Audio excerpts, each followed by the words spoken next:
It is a team full of confidence. They are fired up and ready for their fiercest challenge yet.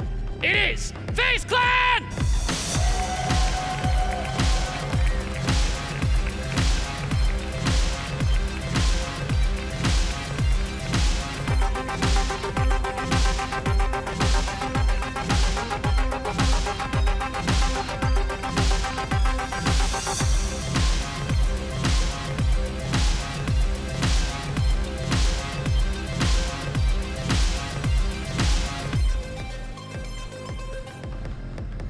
Now, beating a world champion gives any team momentum, and yesterday they put G2 on ice. Can they keep it flowing? It's liquid!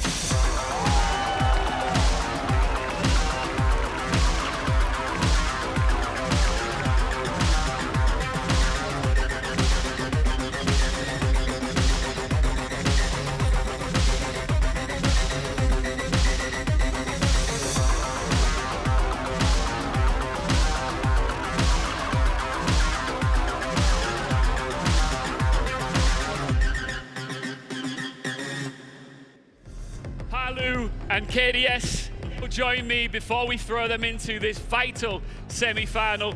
KDS, I'm going to come to you first. You must be feeling very confident because you beat this team in the Brazil League finals. Yes. Yeah, we are very confident today because we already win against them, but we think we maybe a difficult match, but we are strongest and we are confident today. Speaking of confidence, this man and his teammates will be full of it because yesterday they eliminated the reigning world champions G2. That must fill you with momentum here on the stage today. Yeah, of course. Like, we have momentum right now, so we are keeping everything we can to keep it, and go through everything, and lift the trophy. That's what we want, and we are going to do it. It's crazy, isn't it? Because you guys are obviously so close to it. Just a couple of series, and it could be yours. Lagonis is a player you know very well. You've won a major with him. Are you a little bit worried? Does friendship go out the window here? Yeah, it will be very tough if we win against them because I like him a lot. We are good friends, but it's a job, yeah. Today it's just a job. I get it. Just a couple more questions. I've got to ask, what's preparation been like since your incredible victory yesterday? We talked about the Vito a little, and Hugo did their job. Let's say he spent almost the whole night studying and doing what he does, and that was most of it. He was we were briefing before the game. That's basically that. All right, well, listen, this is, of course, a Brazil banger. So before we get into this, would you like to say anything to each other in Portuguese? Feel free. Vai ser bom jogo, hein? Boa sorte. All right, guys, go and take your seats. Best of luck. One of these two teams will progress into our grand final. And to preview it all in depth, it is time to cross over to our amazing desk with Milos, Fastan, and Fresh. Thank you very much, Ian. Hello, Copenhagen! Good morning, everybody. Shout out to all Denmark joining us here. And of course, the UK corner that was going wild till midnight last night. We're going to keep it rolling in day 2 here of our main event. Live from Forum Copenhagen, this is Blast R6 Major. I'm the Medic, your host. With me are Anne and Fresh. Good morning. Had enough rest and sleep from a busy day? Yeah, pretty much. Yeah, it was a shorter night, but it was okay because we got good games coming, which will give all of us energy, I'm pretty sure. I was about to say, we got away with it. We did the first 2 games yesterday, so we was watching the last one, particularly from the hotel room, straight to sleep back here this morning. But, the dedication of some of these people, production, the fans, people that finished so late last night being here first thing this morning. Incredible stuff. That's crazy. Pretty incredible to see, but let's recap all of that happened yesterday. There's quite a bit that went down. We start off with that schedule on the bracket and all of that. First up, bracket, we'll recap it all. We get 4 best of 3s that went down yesterday, and that eliminated 4 of our teams. FaZe beating Scars 2-1, the last hope of Japan and the entire Asia Pacific region knocked out of the running.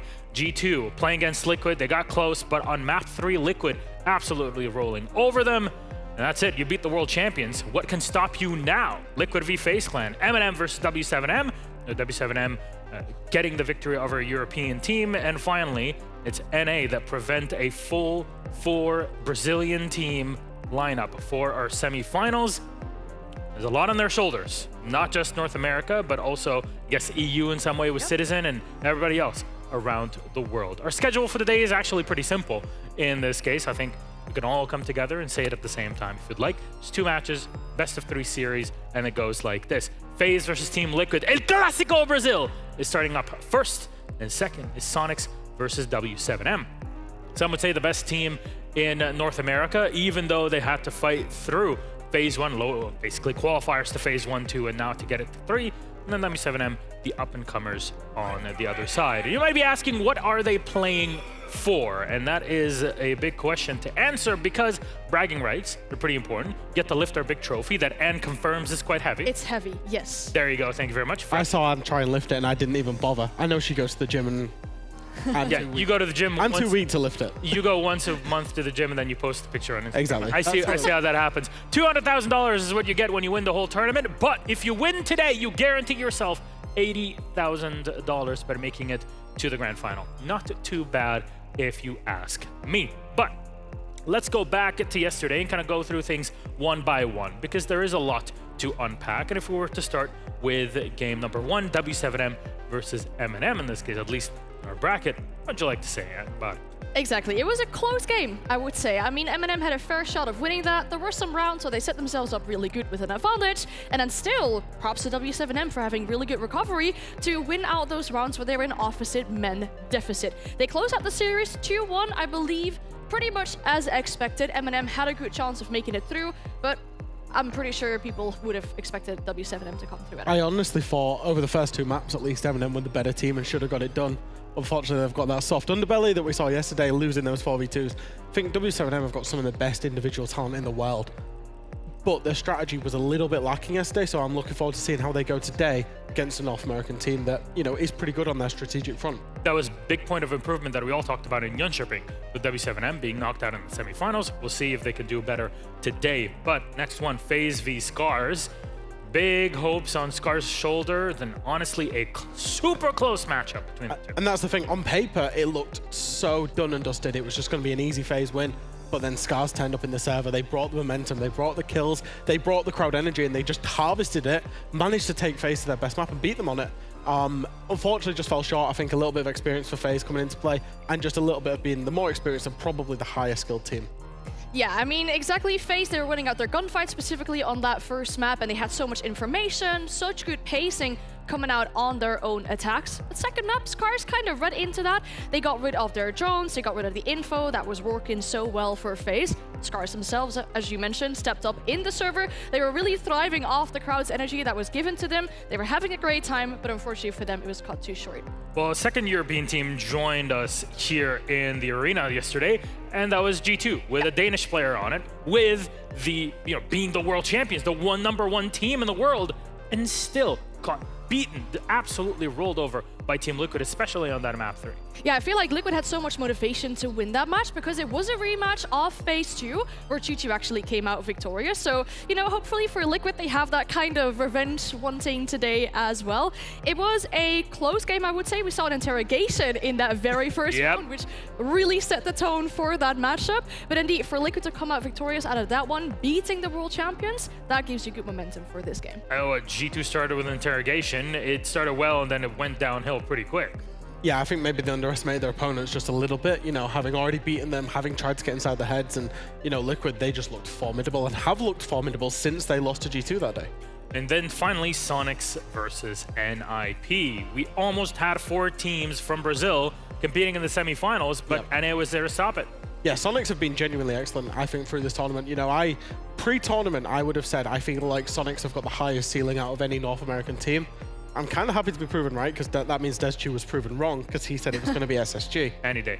But yeah, no, Sonic's excellent strategy, excellent players. 2-0, and it could have gone much later. Obviously it was late last night.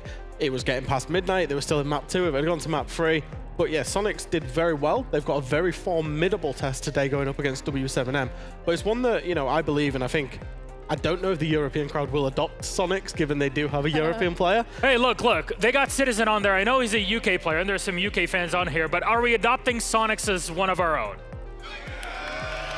Yeah, I think it speaks to it. I think it speaks to it. That's good enough for our start here. We should get the papers out, get it signed, get it official. Yep. All about paperwork, man. I have so much paperwork to go through. Anyways, Sorry. Final thoughts, though, on Sonics and what they can do? I mean, it was a 2-0, but I think the scoreline doesn't really represent it being a 2-0 because the map's scores themselves were way closer eventually.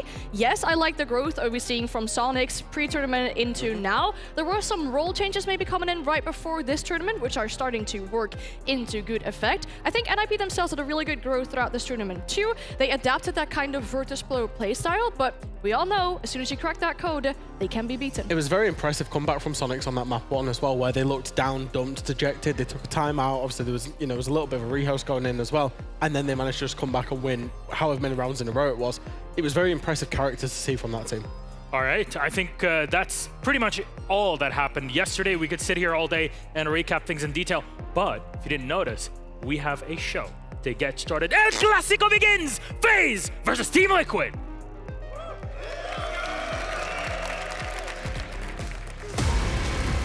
Acho que eles têm medo mesmo porque eles sabem da nossa potência. A gente joga há muito tempo contra eles e tem essa rivalidade muito grande por parte das organizações. E acho que sempre uma boa partida contra eles. Mal posso esperar para ter mais um confronto internacional com a FaZe Clan. Acabou mostrando uma grande evolução nossa aí das quartas de final, depois de um jogo grandioso aí. Muito feliz por estar chegando tão perto do nosso objetivo. Sei que vai ser mais difícil agora e acho que a gente tem total capacidade de conseguir chegar e ganhar esse título. Mas vamos trabalhar aí para trazer a vitória também e quem sabe chegar na final.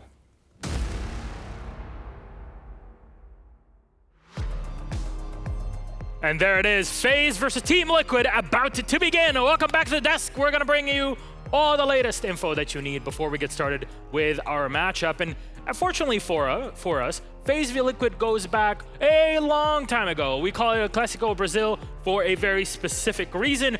Over the years, only a few teams have been able to fight these two squads here to pull them away from those top dogs positions. MIBR, W7M recently, and NIP at times, though it has been a couple years till now that has been able to do anything about them. But let's talk about that history for a moment, and how deep does it go? I mean, it was mentioned already by FaZe in that interview, right? These teams have played against each other so many times. This matchup is going to be the 36th time that these two teams play against each other in the history of Siege. In different iterations though, as we would say, so we're going to focus a bit on the most recent history between these two teams. Since 2022, they faced off 10 times, and 6 of those games were best of 3s. And we'll focus on that because today is also a best of 3. And 5 times out of 6, it was actually Liquid having the upper hand, beating FaZe in quite quick manners as well.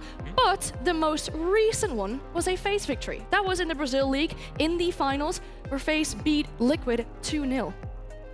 Okay, 37 times, as many times as Fresh has played VP in ranked. That's true. And I'm undefeated, that's all I'm going to say. Look, I think there's different levels of kind of recency or history bias. If you look over the full term of these two orgs going head-to-head, it's been Liquid. If you look over the past year, Liquid have absolutely dominated FaZe, but as Anne said, in the very, very recent history in this stage, FaZe have had the upper hand on Liquid. So which bit of recency bias are we going as to who's the favourite or who is the underdog? In reality, these are two very, very fierce competitors that are used to playing each other all of the time. And it's every single bit of info is gonna need. If we're gonna pull it down to the most recent recency bias, let's be honest, Liquid beat the reigning world champions in G2. It was a trifle that map 3 how it happened, whereas FaZe had a tough time against Scars that have never been on the major stage, have never been at a major.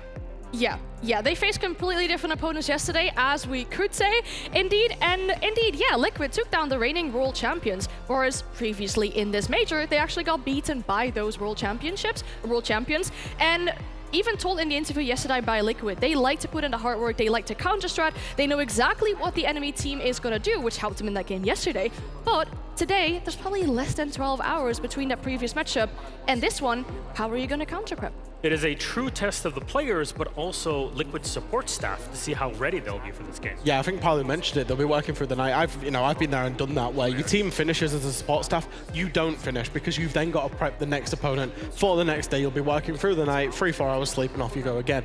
And one thing I will say, and I will just pick up on that from Anne, is the counter analysis and I call it opportunity spotting from Team Liquid. Now, whether that's just pre-planned or on the fly from Lagonis, has been genuinely excellent throughout this tournament. We saw them yesterday walk into Armory Throne on Theme Park, one of the best defensive sites in the world, 5v5, haven't opened a wall, get a plant down because they'd seen that opportunity, they'd seen that hole in G2's defense, and they hit it. And it's not just the first time they did it. They did it with Wolves when they played them on Oregon, and they did it on the basement site of Oregon. They're finding opportunities in these basically impenetrable sites, and they're managing to find ways to win through thinking a little bit outside the box, and that's what sets them apart. The question is, are FaZe predictable in one way, at least enough for Liquid as players and staff to actually be ready for this thing? It's a very difficult one, because if you look at FaZe's pacing, specifically in their game yesterday, they can strike anywhere in the round, it feels like. They will either take their sweet time, they'll get the information, as we saw, they'll see, hey, there's a room going on, hey, there's a site, the site's open, for example,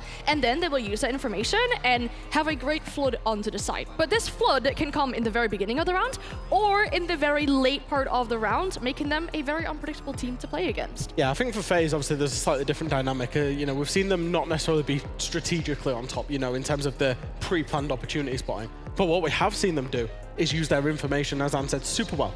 Their drone game is super good, and their information game is super good. But they also have that passive information game by those crutch operators, by the Monty, who allows you to not drone rooms because you can walk in and phase check it, by the Dokkaebi, who allows you to just send that phone call, and if you hear a phone call going off, somebody's in the room. If you don't hear anything, you can make assumptions.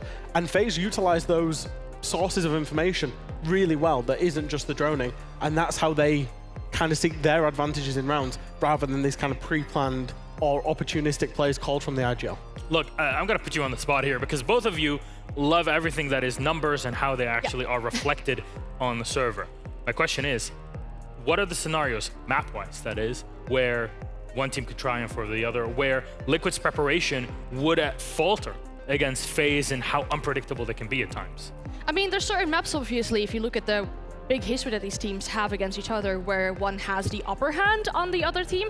And there's also teams that, they haven't really played an official match on Skyscraper, for example. So if that comes out today, that might play into that unpredictability of those two teams. I think a really solid factor on the side of Liquid here is they have players that all have this positive rating and all have this show up together type of vibe and type of performance, whereas on the side of FaZe, it feels like they're working in shifts. So on the first map, it's KDS and Handy, and then the second map is Cyber, and then the third map is someone else stepping up, and it's maybe slightly less reliable than if all players step up on the side of Liquid. We need to get a vibe check on that. Vibe check, yes, yeah. There you go. I can't do it properly. There you go. There you go. I feel like for the bans, it's always very weird in terms of the way Brazilian teams specifically ban against each other. Normally what you'll see with teams in an international tournament is you see them consistently have the bans domestically or internationally. They will ban the same, they'll want to try to go to the same kind of maps. When two Brazilian teams go head to head, they're that intricate and in each other's minds that you get some really weird map bans coming out from them. So for example, both of these teams have one permaban throughout the stage in the tournament. For Liquid, that's Cafe. For FaZe, that's Villa. Would I be surprised if either of them show up today? Absolutely not. I've not seen the map ban yet, but these teams ban very differently. It was a bit more easy to script yesterday from these two teams. Not so much today, in my opinion. Well, how about we elucidate the truth, as they would say. I don't know who says that, but Chalet is up first. That's Liquid going for the pick. They start off on defense. Border. FaZe on the attack. All right. Okay, I'm very much looking forward to that. Finally, if we need to go to it, that'll be Cafe Dostoevsky with Oregon removed by FaZe Clan just before starting off on the attack. Jack, overall thoughts on our map ban? Well, we're seeing both teams pick into a perceived weak map from the opponent. We're seeing Liquid go for Chalet, which is a perceived weak map for FaZe, and the opposite for FaZe going for Border for Liquid. Obviously, Liquid did lose to G2 on Border on that map, but the decider of Cafe, that's the one that's getting me, because I just said it just then. Liquid have permaban Cafe throughout this whole stage, so to allow it to go through, to choose to ban away FaZe's Skyscraper, where they didn't look that good yesterday, and allow FaZe to go to Cafe in the decider, that's a curious one for me. That's an advantage that you were mentioning yesterday with 4 maps that could be banned in the beginning. Like, you got 2 options you could eliminate something you're really uncomfortable with. Yeah, exactly. You can eliminate your permaban, but Liquid decided to not do that today. So I'm very curious what's going to happen if we end up on that. You say both teams pick a map that the other team's supposed to be weak on, but both teams have actually also picked a map that in previous history with these two teams against each other, they picked a map where the other team has a positive ratio on them in regards of winning that map. So some spicy games coming out. So if we pulled it back to Chalet with Liquid starting on the fence, what is it that could really make them comfortable? Why would they go for that map pick anyways against FaZe?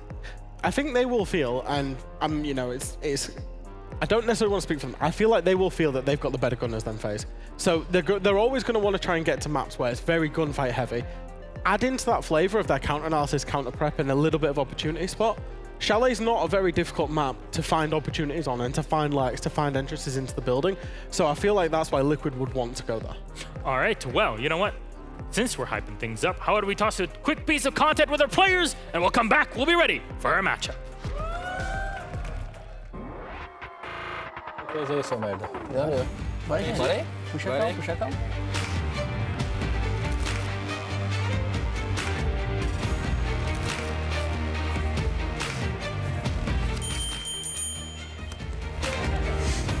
Unânime. Cara, qual foi a vez que tu morreu? Não lembro. Lembra não, Campeonato, papai? pô. Ele não tava não, Berlim, mapa banco. Foi fazer vertical, eu com o amigão se matou aqui. Companheiro se matou lá embaixo. pô. O rapaz que tava matando geral e morreu o cara que tava matando todo mundo. Aí acabou o round. Foda, né? Aí a play é voltada pro cara pegar kill. Aí se matou. Pior que no time é só tu ou o KDzinho que joga de HE, então. Eu também jogo, mas eu não faço essas O barberagens. KDzinho não se mata, ele só isola às vezes mesmo. Não, acho que ele não isola muito, pô, mas ele zaralha às vezes com a HE. Não, o KD é bom de HE, pô. Aquele treininho, ele jogou uma granada 3 metros do cara. Cara, o cara não morre. Nossa, tá, aquele lá foi. Granada do outro lado do mapa. Cara, o cara não morre, mano.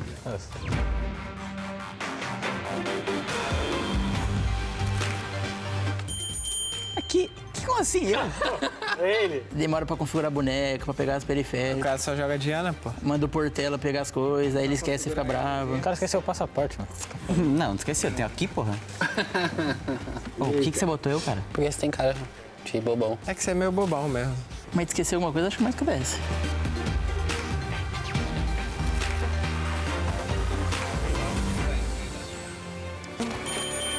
Eu? O KD joga um roundzinho e já tá tiltado já, pô. Ontem o KDS chutou. Eu não tava jogando com ele ontem. Pô, tava 2 dias sem dormir, irmão. Ah, mas é sempre tu, pô. Tu sempre é o culpado das paradas, tá ligado? Eu joguei 4 ranks com você, foi muito, meu querido. Não, o Randy não quita não é porque ele é troll, né? Na verdade. O cara só vai, se mata e fica lá brincando. Cara, eu não quito da Ranked. Claro, se você se mata, você vai e fica no TikTok. Você morre em 5 segundos, como é que vai quitar no jogo que não joga?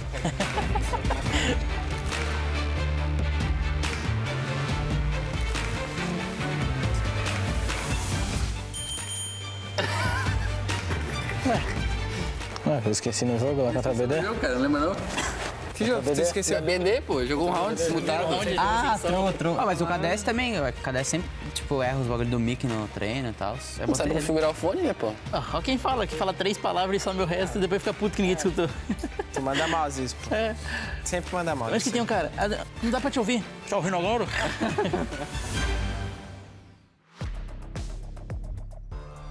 And that's FaZe Clan, you'll see it. People like to trash talk one another. Also, sometimes they like to forget to unmute their mics because it happens. We've had it before, even in tournaments, where players have their in-ears swapped to the other side, but hopefully that doesn't happen on here on the stage. We're almost ready to go. We're FaZe versus Liquid, El Clásico of Brazil.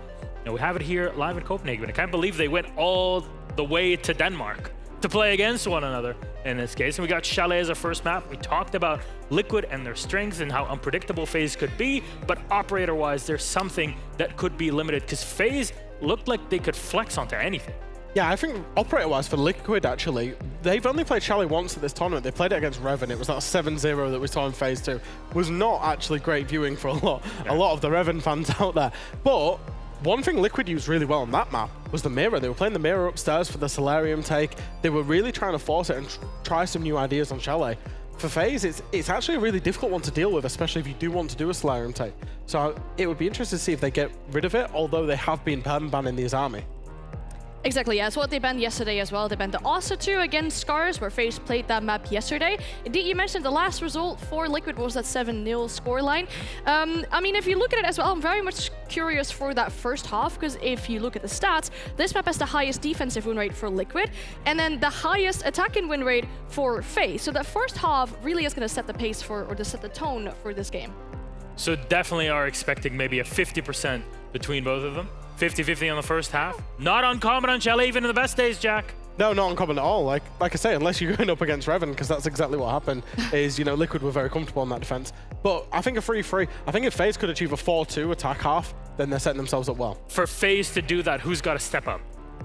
I think the consistency of the team's got to step up. I alluded to it there. When you're talking about teams, you know, and Anne said, taking shifts, you don't want that. You want your team, essentially what you want from a coach is from your team, is you want them to put in what they're supposed to do and like 20% more. If they can find a pick, find an extra kill here, and just, you know, maybe stay alive, waste the time a little bit longer, what they're supposed to do in 20% more, rather than somebody being at 200% or somebody being at 50%, and then the next map, that person's at 50% and that person's at 200%.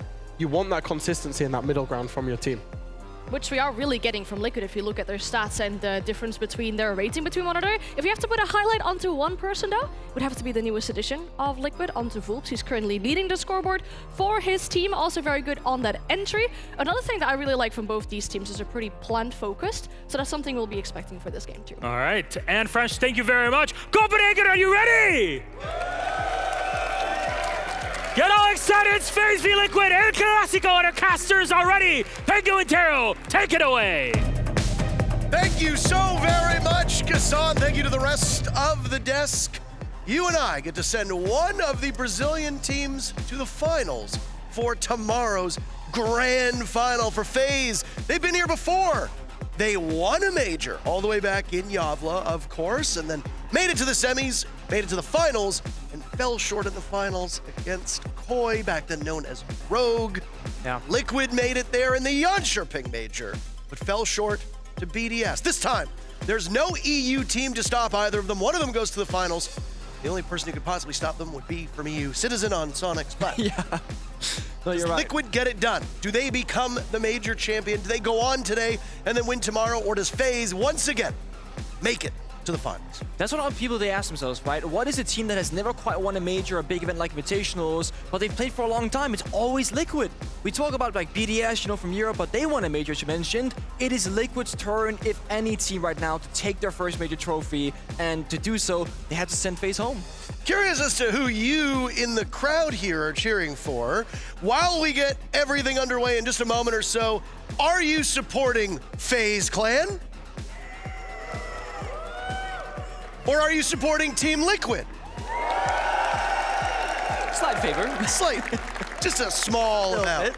Just a small amount of favoritism there in the crowd. Well, either way, I want you to cheer for the actual matchup itself. Doesn't matter the team. And if we see people in the crowd like we did yesterday, we're gonna be cheering for them. Yeah. Yesterday got quite unhinged, if you will. It was a long day, and the crowd that kept things very much alive, but when people start barking and whatnot, it's where the barking was a little much. No barking today. No, let's change it up. Don't boo us. Don't bark. And they barked in response. Yeah. The crowd loves it when they make it about themselves, don't they? Look at us on the big screen. Hey. Hi. That's pretty nice. Look at us on the big screen. Hello. How are you today? You look very nice. So do you. We went for green yesterday, and now you kind of took that upon yourself today instead? I wore this to Milosh's wedding, by the way. Oh. For those of you that don't know, Milosh got married the other day. Yay!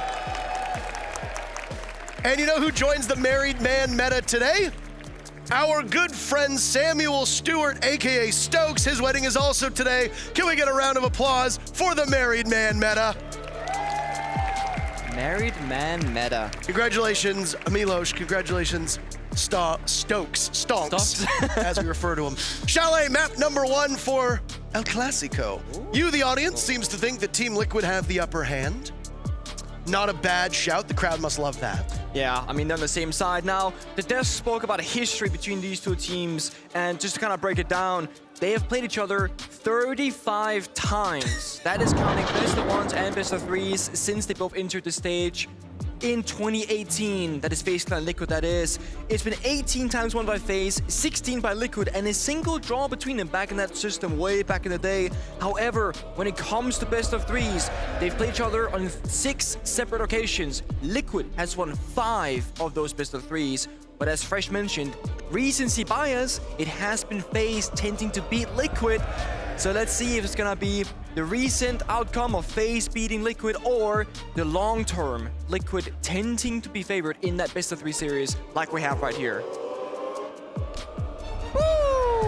Oh, a bit of an unconventional ban popping up. What is Warden's ban rate? That's what I want to know. I was gonna say, very, very low. Normally when we look at an operator's pick rate, and they're very, very high, we're normally seeing being the ban rate also being up there because it's such a prevalent operator to be played. But Warden, despite being played almost every single round in Siege, is very rarely banned out. Now, it did happen yesterday. I don't recall which exact team. It could have been Liquid or FaZe, for example.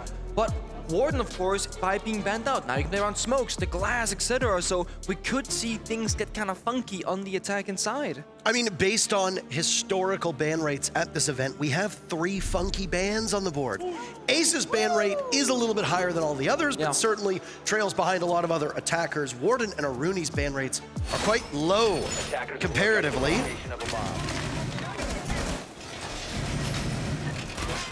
So we'll get underway with the very first round being on Kitchen and Dining. Like the start for it. Kitchen Dining just going for it first off, but of course speed Liquid extending up above as you have to in these rounds. Captain traps, rush traps, keep it barriers. No mirror this time despite it being open, so a stylistic change for Liquid in their previous matchup against Revan, for example. I like this start for them. See what FaZe will do. Attacker pick. Every single operator will be changed around. They started off with a bit of utility like the Brava, but they're gonna go for a more gun-oriented start here. That soft destruction of Sophia, of Buck, of Ash. The only thing really right now to stop Liquid from moving is going to be the Lion and Nomad combined, both for flank coverage and of course those Lion scans when you get into a gunfight. Here with derision, the comments that some of the other talent were making yesterday about how all of these Brazilian teams, they love Lion and Dokkaebi so much. And it honestly felt like I was back in the Penta days crying about Lion. That. There's only somebody that whined about it sitting next to me. I mean, listen, when I played Liquid way back in Atlantic City, they were like the best team in the world at playing Dokkaebi Lion, and it was literally impossible to do anything against it. Now, one thing that's been very similar to those good old days is actually Nesk at this event. He is screaming, yelling, standing up, being super vocal and loud in the server, and he's back to playing that entry role. He's playing Ash with a joy on his feet, just storming through the building, taking those fights like it's back in 2018, 2019. And it's been working so well for Liquid by Nesk leading the charge on the front lines. There goes an E1D to try and do something with it. They can't. They run into Volps. In fact, they run into all of Liquid. FaZe Clan have lost 3 players in the first minute of action, in the first 5 seconds of that altercation. Maybe just KDS and Vidaking is the last 2 standing, and boy, oh boy, not a single point of damage has been done to Team Liquid. That is a grave result of your first push for FaZe. Yeah, I mean, if that rush works out, it's gonna set the kind of the tone, the pace for this match to come, but it gets shut down immediately. So FaZe Clan, they'll scramble, just try and play it slow, see if they can get a pick or 2, but Liquid, they're so good at playing in these safe positions. Set up the crossfire, get that network, but look at that. Vidaking finds an opening onto Resets, who peeked a little bit too far in that doorway. KDS now down below, watching that kill hole established above him. Palu can greet him. Volp still roaming. Got a minute to get into the building if you're FaZe Clan and do some more damage, but the way that some of these Team Liquid players have been over the last couple days, got a tall task ahead of you. Vidaking upstairs, looking at the diffuser. He's gonna be all on his own now, engaging with Nesk. Gets the pick after KDS had died elsewhere. Vidaking in trouble, and there's a ball from below. Team Liquid takes round number 1. And it's not even close. Chalet can be hard to get into the building sometimes if the defensive team is holding those entry points. Liquid, we can expect them to get very, very much out on the map, as can we expect from FaZe when the side swap comes around, because both of these 2 teams, they like playing in-your-face style of Siege. make it difficult for the attacking team to do what they want to achieve. And it kind of prompts the attackers to have to choose between, okay, go for, stable operator lineup so that we can both do the roam clear and the bomb site plant and the execute. But let's say you play bomb site operators, smoked, heartbreaks, etc., but you die the first. Look at this. That's what I'm saying. Nesk is absolutely unhinged this tournament. But if you can't get to the bomb site, if you can't get to breach any of the walls that are reinforced, it doesn't matter that you're playing those kinds of operators, so we're likely going to see FaZe Clan have to change things around depending on the results of these rounds and how they play out. Of course, dining bomb site plays out differently than master bedroom, for example, because instead of it being a vertical extension, it's going to be a horizontal usually. Go towards the library side for a bit, poke around, slow them down, but as I say that, with both Valkyrie and Solos being on the board right now for Liquid, they could actually opt to sacrifice Library entirely and try and utilize the C4 from resets and Solos' gadgets from Wolves to play below the side instead. And there it is. We were curious. Will we see a Glass? Will we see some anti-action with this Warden ban? We see both of them, but unironically, there's no smoke grenades. Glass is bringing a set of frag grenades and Monty's playing secondary MP, so the Glass gadget not really going to be utilized in this round necessarily. But of course, the DMR does a ton of damage per bullet. Relatively reliable gun, but yeah, the lack of smoke, certainly an interesting choice. The Warden Band, you get an awful lot of value. Yeah. So the fact that we see those nades on KDS and the impacts, the impact EMPs on Handy is, it's a decision. I mean, you even have flashbangs in Soul, so I honestly have to kind of question this. Maybe a small mistake from FaZe Clan was made here. Because you would almost guaranteed want to have a set of smoke grenades with the Warden Pen, with the Glass. Either way, have to see how they play it out. Volp's getting very active right next to members of FaZe Clan. Hello? Oh, they don't seem to see this! Volp's on the fadeaway with 2 picks. Again, FaZe Clan reduced to just 2 players.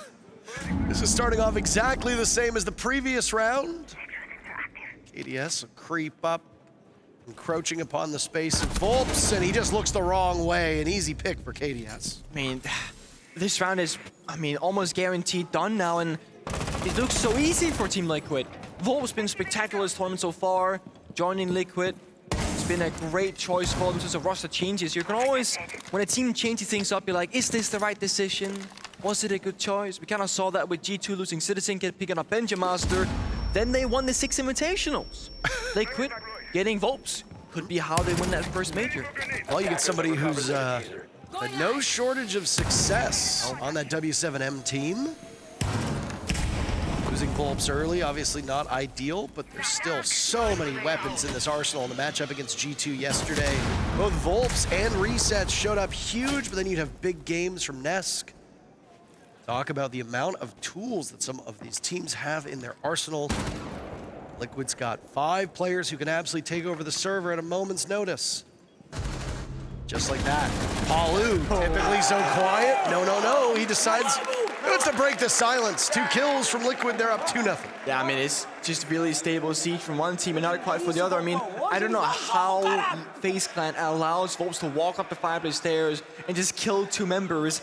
When you got the Monty, when you have downstairs control, you have drones to use as well. The network not really being established there. Look at this. Paolo runs out the office door and just kills Diana of Cyber, who was on the Gemini clone. And this mid-air vault down, Volps finishes that second kill to Monty, and that's the entire strat from FaZe Clan shut down immediately. And FaZe, with that round loss, they have called their tactical timeout because this is not going the way that they planned for whatsoever. No, and the fact that there's a timeout called in the second round is really terrible. It's very concerning is the word that you'd use to describe it. The remainder of this map, even if FaZe Clan comes back and wins 7 rounds in a row, you go 9, you get a 9-round map. That's still a long time for FaZe Clan to be on that precipice of what if we need to take another timeout? What if we need to settle things down? Clearly you got some early morning shakes, maybe some early morning concerns. Just gotta get rid of that rust, get yourself back in the game. Could also be a mental issue. Coaches can hear the comms, they can hear any frustration, they can hear if there's any coordination that's simply going awry. It's no secret that Team Liquid almost always has the upper hand in this matchup, but These teams continue to change their rosters. You can't approach every single match the same. For FaZe Clan, it seemed like no matter what roster they run with, they still fall short. They've made some significant changes over the last year to get to this point. Settle yourself down after 2 rounds. Use that timeout. It might be the most beneficial time for you to get into the game before it's too late for you to get there. Yeah, I was gonna say the same thing. I mean, would you rather call timeout when you're down 0-2 or when you're down 0-4 or 0-5? Because you're probably gonna talk about the same kinds of things: mentality, approach to the game, of course, nerves. In the best of 3 series, and you know, this is a Liquid's map pick, FaZe Clan can just kind of settle into things and take it slow and whatnot, and then show up on their map, and then of course it comes down to that deciding factor of Cafe later on. That's not a bad approach to this whatsoever. We see FaZe going through again, a lot of decision-making in the attack-heroic phase, hovering the Chalet, going to IQ, the Brava. They're trying to, you know, figure out what actually is the problem that's making this so difficult. Is it the Valkyrie cameras? Is it that they could have too much intel? And it seems to be a utility issue because FaZe Clan have gone from a more front-forward and aggressive approach, like we saw with Muncie and Glass and whatnot in the previous round, to very nice and easy. Goalkeeper can hack phone calls, make those phone calls ring. IQ can find the Valkyrie cameras, Brava can find the Valkyrie cameras, and I expect FaZe Clan to take all the time they need to ensure they get to the bomb site with 5 members alive. Well, you already saw big value from that clutch drone. I take it back. This is KDS, this is the real deal, by the way. Team Liquid firing up the engines again, going out to an early lead, but the brawl happens very fast. FaZe Clan again reduced just to 2. It seems to be their favorite number. Can it be a dynamic duo? Reset's so close to Cyber in this position, but Palu is there, and so is everybody else from Liquid, it seems. Vidaking above in a 1v3. Minute and a half still to go. Liquid, they're always there for each other. If someone's on the fight, like we saw Resets instead of Bar, Nesk and Paolo, they both come to his help in the rescue, and they put 2 guns against 1, and they make it look so easy. I thought it was going to be a very slow round, very methodical from FaZe to change things up, but they try and go that fast style, fast pace, execute, but Liquid either read into it or they're just prepared for it because that didn't look like they were surprised whatsoever. No, I mean, I appreciate that over these 3 rounds, FaZe has tried to set a different pace every round. Yeah. It's just not working out for them. Palu gets the final kill. That's the 3rd round in the books. Liquid undefeated so far on Chalet. So you take a tactical timeout for FaZe and you go, let's rush this bomb site, okay? The round ends very quickly. Now, you don't have a tactical timeout. It didn't work. And now you gotta change things around again. And the thing is, I feel like if you look at Liquid and FaZe Clan and how adaptable and flexible both these 2 teams are, I would favor Liquid. They are time and time again shown that when something isn't working for them, they will change things around successfully. Like against C2 and Arc in the first map. Liquid was down like 0-3 in round count. They took a tactical timeout, they spoke things through, and they just came back, they won the map, they won the series, whatever. It was a done deal. Liquid always seem to be able to diagnose the problem, and they always have a cure for it as well. So far, FaZe Clan not able to show that depth in this match so far. They'll keep changing around on these operators. Liquid will just go through those bomb site rotations. They started dining, they went upstairs to master bedroom, then they went to bar. They've avoided that basement bomb site so far. Got a little stat for you. FaZe and Liquid have played each other 35 times thus far. In total, Liquid has won 18, FaZe won 16, and only a single match ended in a draw. We did have that draw system way back in the day. But yes, this is true. Souls playing Sens. First time we're going to see them emerge. I always enjoy seeing Sens because I think there is a lot of untapped potential in that operator. But there are some teams that don't exactly have the most precise throws on those roly-poly gadgets. Can be tricky. I mean, sometimes they do seem like they have a mind of their own. But you talked about the glass being brought and no smokes. Yeah. Now you bring a Sens and nothing to see through. I know. Okay, that's fine. You're probably going to use those smokes on Sens to cut off lines of sight, get into a certain point, maybe take engagements close quarters, or go for a quick plant. Yeah. The FaZe Clan, 3 rounds in a row, they've tried to be fast. It hasn't worked. They lose KDS. Team Liquid are perfect so far through 4 rounds on getting the opening duel. Even if you just want to cut the lines of sight, there's no harm being done in also bringing that glass to further enhance that Sens pick. And this is actually some really big mistakes from FaZe Clan. 2 default cameras outside the building are alive. And the cameras inside the building that are really easy to find, like the Valkyrie and Library, also alive. No IQ being brought this time. FaZe are usually so good at their droning to find those pieces of information. Look at this. These are the bare minimum things you gotta do when the round starts. Kill the default cameras, get in the building, shoot the inside default cameras, and then progress the map. Liquid, they have so much intel to work with, and they get the opening kill every single round. Sure, King will get that primary wall open towards the bomb side. Then they got Souls on the center who can initiate things with the roly-polies. But Liquid, they always have answers. I'm sure even for that they'll be ready. A bomb has been located. Well, this has been the slowest round, just based on timing so far, as FaZe's assault will come primarily through that lobby. Sen still having all three of their gadgets could mean significant challenges for Liquid. The magnets, two of which are in the pocket of Palu, will be particularly vital at eating away at whatever is thrown into the site. You've also got flashbangs too. Cyber gets a nice pick on the resets. His first so far as Vidaking goes for the defuse. Handy stopped. What? Palu can't get him. Palu, he was right beneath you. Look down, friendo. But the rest of Liquid's doing their job just fine. Souls right now in a position where he can be outdueled, and it's all up to Cyber in a 1v4. He's a phenomenal player, but nobody's stopping Volts that round. FaZe can switch it up as much as they want. They've already had to use their timeout. You said it's better to use it when it's 2-0 than 4-0, and well, it's 4-0 anyway, and they've used the timeout. Oh, I mean, that is pretty much as free of a round you can get as FaZe. Paolo doesn't see the planter somehow. Bomb goes down, you get that 4v4 as it was, but then Liquid, they didn't really have every single solution. They didn't have a C4 downstairs on the hands to throw it up because resets on the Valkyrie, resets on Capcan died, and then the Valkyrie, who was flanking, went for fireplace stairs instead, but the plank goes down, but they're still there to capitalize. Flanking from both sides, winning gunfights.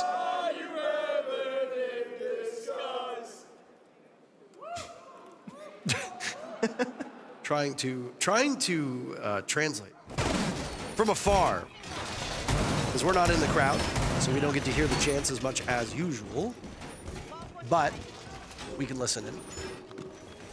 Are you booing us? Is that? No, it's a... Oh, it's like, why are you booing us again? It's a happy crowd. 10 seconds remaining. Of course. Well, FaZe Clan, despite their failures so far on attack, are continuing to change things up. We're going to see a Capital on the board now, rode in the hands of KDS. Strategy-wise, the things for FaZe Clan have not been going well, but on the kill department, also some major issues. Only 7 kills through 4 active rounds.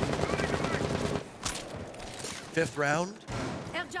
Can Team Liquid continue their dominance? FaZe Clan be able to put 2 rounds on the board and keep this one close? They've already lost the first half on FaZe Clan's side. There's nothing we can do.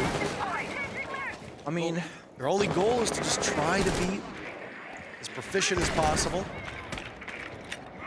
I think if you're FaZe, the ultimate goal here is that you need to survive this map mentally. Because you're likely gonna lose it at this pace, and I mean, you just gotta realize that this is a best of 3 series. If you go down 7-0, 7-1, 7-2, be like, whatever. It's their map, but look at this. My God. They keep applying pressure and it keeps working out. You got 3 members in FaZe outside the building, holding angles very passively, yet Nesk still swings the window. Kind of a stupid play by both Nesk and Palu there. That's entirely based upon hubris. FaZe Clan have swung into the site. Volps low on HP. Lagona's taking down KDS. Lagona's very quiet so far. There goes a Nitro cell. Handy forced off of that spot. It gives an opportunity for Volps to get up, but he's been downed. FaZe Clan in a 2v3, but a 2v2 in terms of players who are actually active in the fight.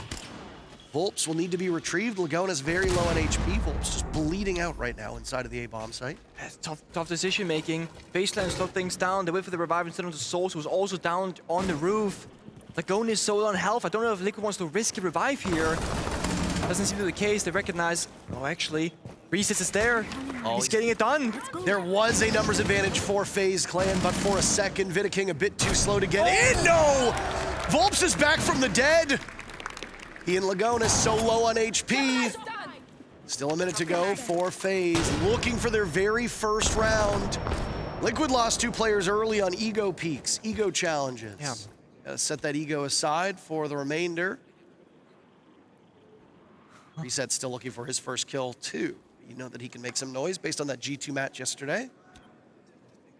Andy on the other side of the equation. They're just waiting. I mean, this is FaZe Clan being just stopped. I mean, you're proning in library with 25 seconds left. You're the attacker, not the defender in this case. FaZe Clan have to play to win. They gotta make a play, but the bounced the wrong way. Small mistakes like that can make all the difference. Andy is in. Diffuser in hand, over by the bomb chassis. Nice kill from Souls. This is so winnable for FaZe. He's prone by Piano. What? Volps will need to clutch at the last second, and he gets it done! A shadow of himself. But Volps gets retrieved. He hands on the diffuser. Good Lord, Team Liquid's up 5-0. The question is, do you revive Volps and take that, or Volps and take that risk? Well, the answer is yes. Volps is the man of the hour.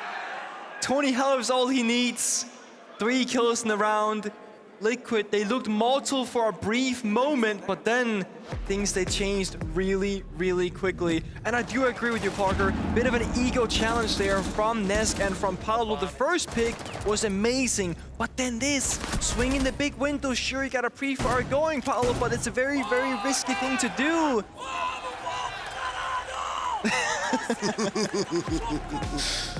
Oh man, and there it is. Liquid, they will do what we would like here.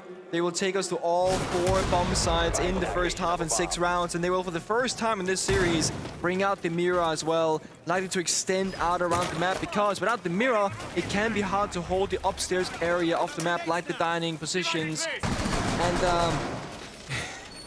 I mean, this can change, but if you thought it was looking grim for FaZe Clan, it's gone. Whatever, Souls.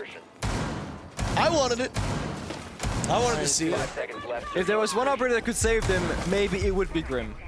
But no, won't be played. Viking onto Monty instead, Cyber on the Maverick, so ton of Hybrid here. Both the Maverick, Hibana, and Therma being brought for a basement attack. This is pure utility game from FaZe Clan because that 5th operator is Flores. So there's no throwable frag grenades, there's no basic entry operators either. They want to get the walls open and then work down the utility pieces. But Liquid, they got Asami, they got Mirror, they got Bandit actively triggering the wall, so the Maverick here is great. But Maverick currently, there he is, nowhere to be found. He's rotated over. They're gonna deal with this wall first. Open things up. Oh, no, he botches it though, and he blows up all of his own utility. That couldn't have gone worse for resets. That's not what you want to see if you're a Team Liquid enjoyer. Oh, I mean, this is actually really smart because Cyber made like a grenade hole on the wall, but they have no grenades. Resets doesn't know this, and because he blew up his own utility, he couldn't actually bandit trick the wall in fear of that grenade being tossed. So mind game from FaZe Clan pays off massively. It simplifies the breaching process, and they save so much time and resources because now Resets and Bandit is completely useless besides that singular backside mirror window, but that's not easy to trick either with Trench Door being right next to it, so great start from FaZe Clan, especially with that Monty in pocket. They can do a big play later on to get that diffuser down, but we saw how it went last time on Dining. Yes, they planted the diffuser, but Liquid are so great in those retakes. Monty will now post up. Back of bomb site by 1. Trench Door. Shield will make an awful lot of noise, taking some damage as he tries to melee that reinforcement away. Barricade, rather, lined up. Liquid, who are upstairs on the main floor looking for a cheeky flank, and there's Nesk to drop. Is there attention in that? Oh! Maybe. Yes. Maybe? Who knows? No! Liquid gets 2 kills! KDS, the first one on the board, but the numbers still continuing to favor Team Liquid. Souls in a 1v4, but he only gets 1. Perfect half for Liquid. I mean, perfect with an exclamation mark. I mean, that is just formidable siege. We saw the flank there again, the duos of Liquid working together. One person dropped the hatch inside of Trophy to go for that basement flank. At the same time, Cyber walked in with the Maverick Dining for the flank, but then Nesk was there inside of West Main. They get 2 kills immediately working together. And then again, FaZe, they have a plan, they have an idea, they have a thought, but it's almost like we can read their minds because they're always one step ahead on the rotation. And it can't seem to be due to information because look at this operator lineup. They don't have Valkyrie, they don't have Echo, all they have are default cameras to work with. It's either prep work, counter work, or just that sixth sense working so well for Liquid because they're always where they need to be before they need to be there. A lot of cause for celebration for Liquid, who are extremely close to putting away map number 1. It's like these teams heard how long of a day yesterday was and said, all right, we'll fix it today.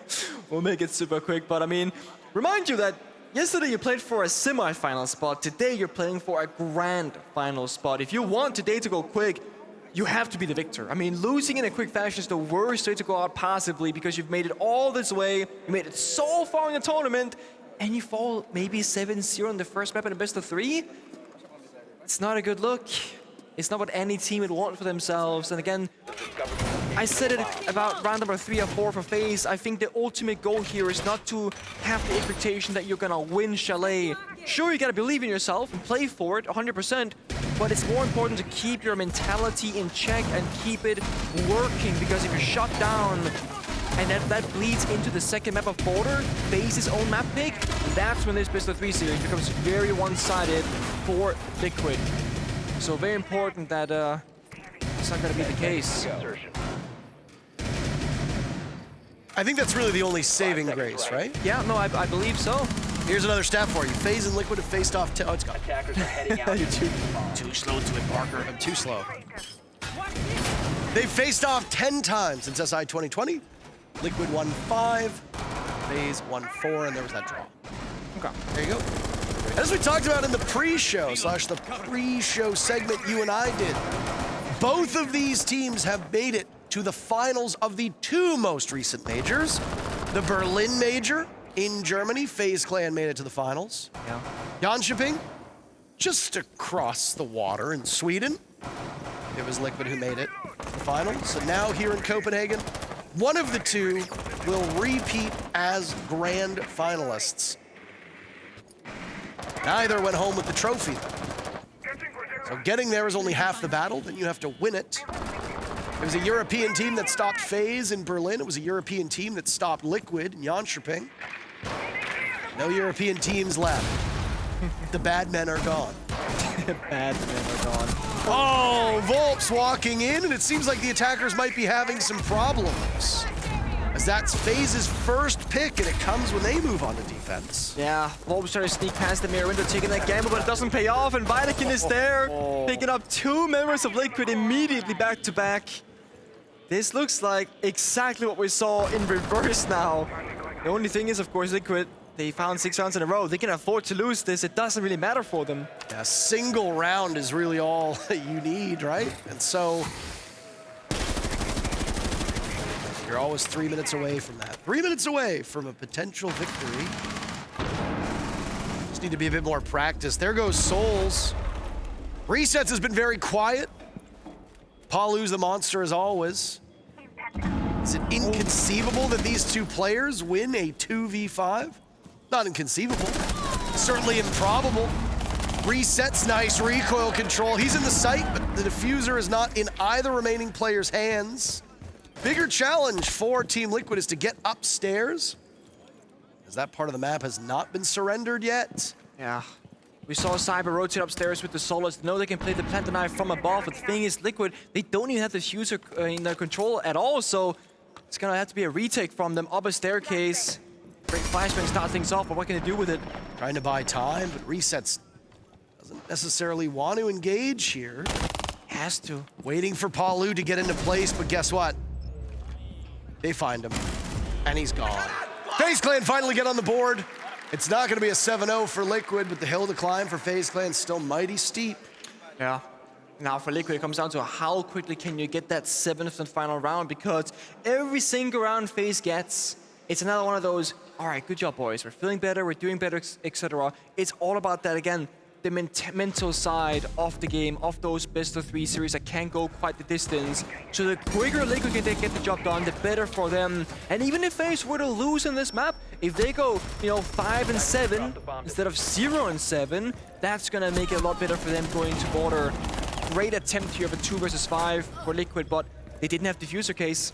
Had they had it, maybe they could make a play, but I will say FaZe Clan make that great job by Cyber on the Solus, rotating upstairs on the top floor. So if a diffuser were to go down, he could use the gadget, see the location, break the floor, and deny the plant. So FaZe Clan are paying a massive amount of respect strategically to Liquid, even in those 4v2s, 3v2s. They know it's losable, and they absolutely do not want to throw around that they've technically already won. Well, we're getting a slight rehost as opposed to a bigger rehost. Just a small one, just a baby rehost. What's the difference between a slight rehost and a big rehost? Well, so this is a quick rehost because we know what the issue is. It's already been resolved. And the lobby just needs to be remade. Oh, okay. Instead of a bigger rehost, which is when something breaks and we have no idea. This one was a drone bug. They love the drone bug. Why are you cheering that? They're just happy that we know what the reason is. Is that like, that's like the audience's favorite bug? Like, whoa, drone bugs. I mean, at least At least they stopped barking. For now. Let's go. Liquid. Let's go, Liquid. Let's go. A let's go team chant. It feels like we're back in North America already. I was gonna say, there would be some members of Talent from the UK that would very much dislike you guys right now for being so creative. Fresh is sitting in the green room crying. He's like, sobbing. He's like, I made 4 different songs for a chant, and the crowd is not using any of them.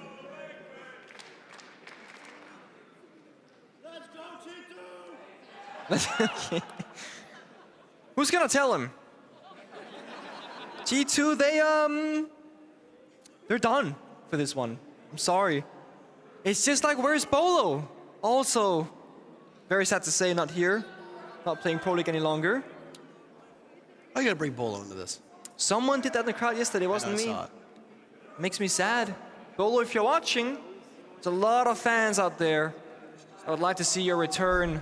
It's already been too long, but I understand that. All right, yeah, let's go Bolo.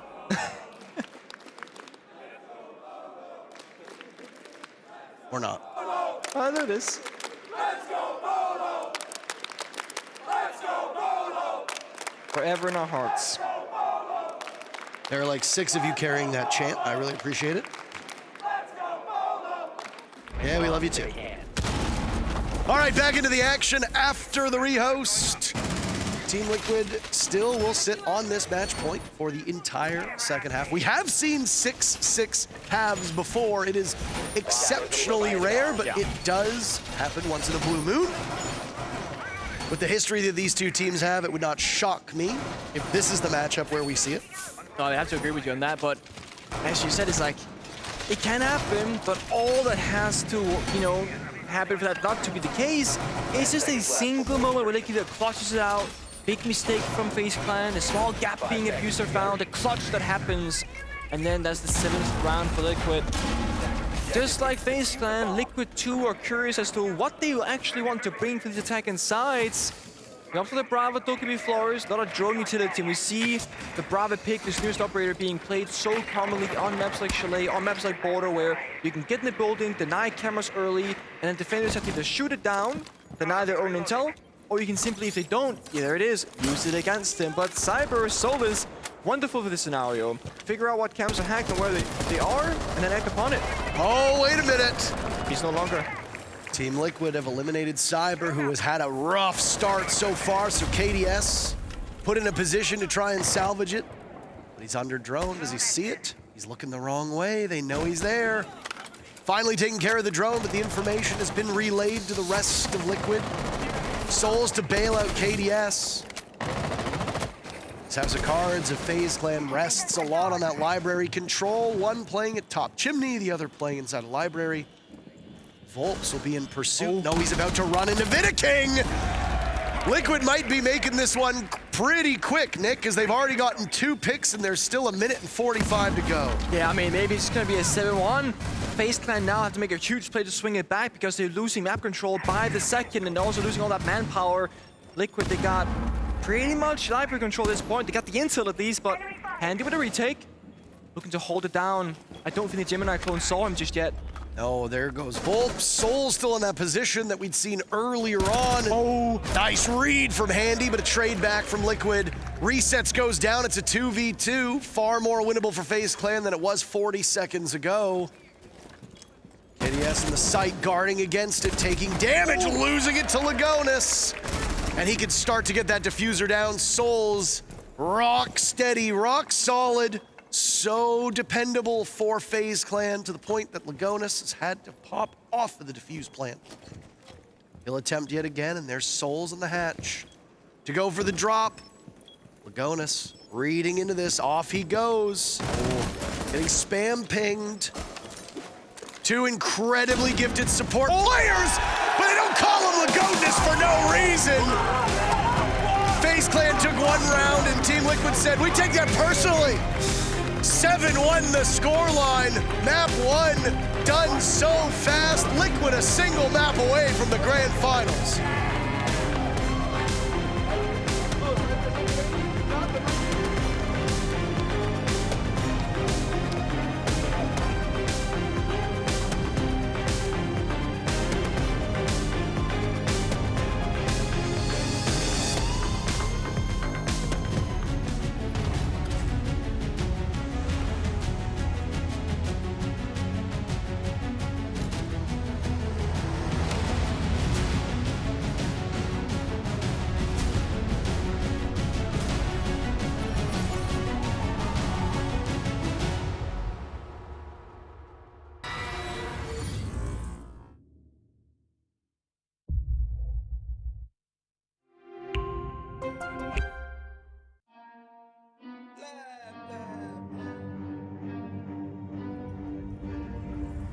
I got problems on problems on problems on problems on problems on problems I solve them. I run through the money, the pressure be calling. Left on my blessings, I feel like I'm falling. The birdie is back, tell me I'm garbage. I'm going through something, that's why I ain't calling. Phone and progression, it's all that I wanted. The phone and affection, I summon and dub it. Cause I got problems on problems on problems on problems on problems on problems I solve them. I run through the money, the pressure be calling. Left on my blessings, I feel like I'm falling. The birdie is back, tell me I'm garbage. I'm going through something, that's why I ain't calling. Phone and progression, it's all that I wanted. The phone and affection, I summon and dub it. Why you be all on my line about nothing? Why won't you go get you $1 or something? Don't hang with it who line for nothing. I see that we different, you riding, I double. I don't do discussions on bragging about hundreds. Don't go to your places, I know that they sunken. Don't call me your brother, I barely could trust it. I talked to a shorty, she bagging the bucket. And I'ma need all of my dollars on corporate, so hand me the money, I divvy the pie. I'ma give all of my people a portion to build them a fortune. I'm flipping the ride. I can't be mixy when iffy the vibe. And 40 on 50 is really the time. Why are you all on my phone like you want me? Like you wasn't pushing the kid to the side. I run through the money, the pressure be calling. Left on my blessings, I feel like I'm falling. The birdie is back,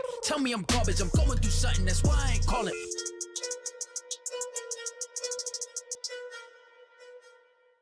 I remember things 7 years ago. Naquela época, tudo era menor. Mais en chacun d'entre nous, la flamme brûlait déjà. Über die Jahre sind wir zusammengewachsen. Y hoy son millones los que nos apoyan. 皆さんの応援は我々の原動力です。 Ve sevdiğimiz işi yapmamıza olanak sağlıyorsunuz.และสิ่งเหล่านี้จะเป็นไปไม่ได้ถ้าหากเราไม่มีพวกคุณ Devemos tudo isso a vocês. Därför vill vi säga Gracias. Obrigado. ขอบคุณครับ Danke. Arigato. Kiitos. Merci. From the bottom of our hearts, thank you.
Dude, Benjamin Master at the Major? Do you really think he's gonna play with this? You need something way more powerful, man. It's obvious when you see his moves. Do you want to see his moves again, or...? Bro, I was watching the SI before you even knew about R6. Pengu can win with this setup. Real legend, he wins with this. Sorry guys. I know a thing or two about Rainbow Six, so follow me. Now this is the best gaming setup. It's the HDR 400 monitor, the XB 25.3 QGP 24.5 inches. EO Finals 2020. I'm doing a triple kill. The monitor had to be top-notch to keep up with my moves. Frostblade fans, they can cool the best graphics card, the best processor, and even the biggest hard drive with the most memory. They keep things cool and calm like my head was at SI 2018 to win the championship.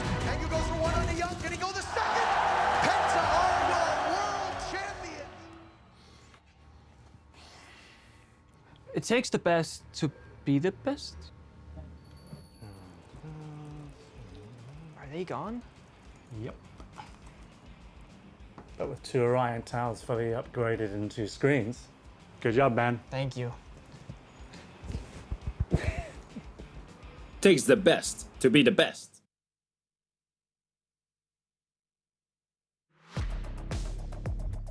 Hello guys, and welcome back to some in-depth analysis of what went wrong exactly for FaZe in this attacker side on Chalet. Team Liquid played perfectly in the defense side, and so far, if we're looking at this round, we're in round number 3. It's been already 2 rounds that Team Liquid is playing super aggressive and denying FaZe's entry points, so FaZe is kind of tired of trying to roam clear, and they want to go for a direct take.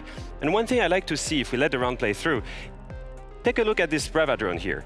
Soulsone is outside main lobby, and he's gonna go around and turn the Banshee to their advantage, and he's gonna drone around lobby side to see if there's an opportunity spotting here to just rush onto the bomb site from this side. We can let the round play through and see how the little Brava drone will go around and check if there is someone in short side. Is there someone on top main side? Yes, there is one, but it's fine. If we smoke off short, we should be able to push in. This is great opportunity spotting, but as you will see when we check the round play through, they're actually committing in 2 groups. Now we pause here, let's take a look more in depth at what's going on here.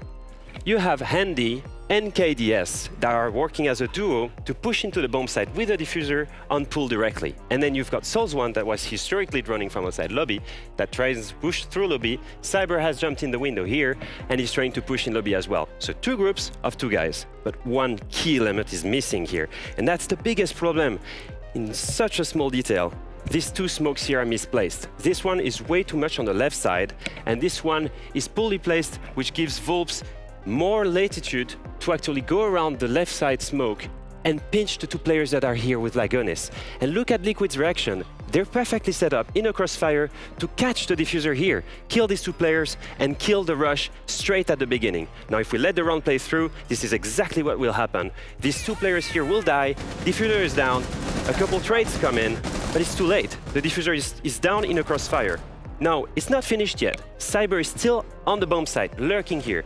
And look at what Resets is doing. He's not giving him anything.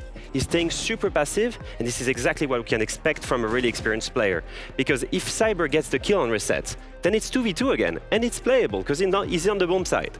No, Reset stays stuck behind the bomb, waiting for Palu to come in and play that 2v1 together. It's an amazing play from Resets to stay cool-headed here. The support has come in, Palu is there, they will play the 2v1 onto Cyber. If we let the round play through, you'll see. They play together, get the kill onto Cyber, Vita King is outside, there's nothing in can do, and the rush has been stopped by Team Liquid. Great adaptation, great crossfire, and a slight misplaced smoke that cost FaZe the round.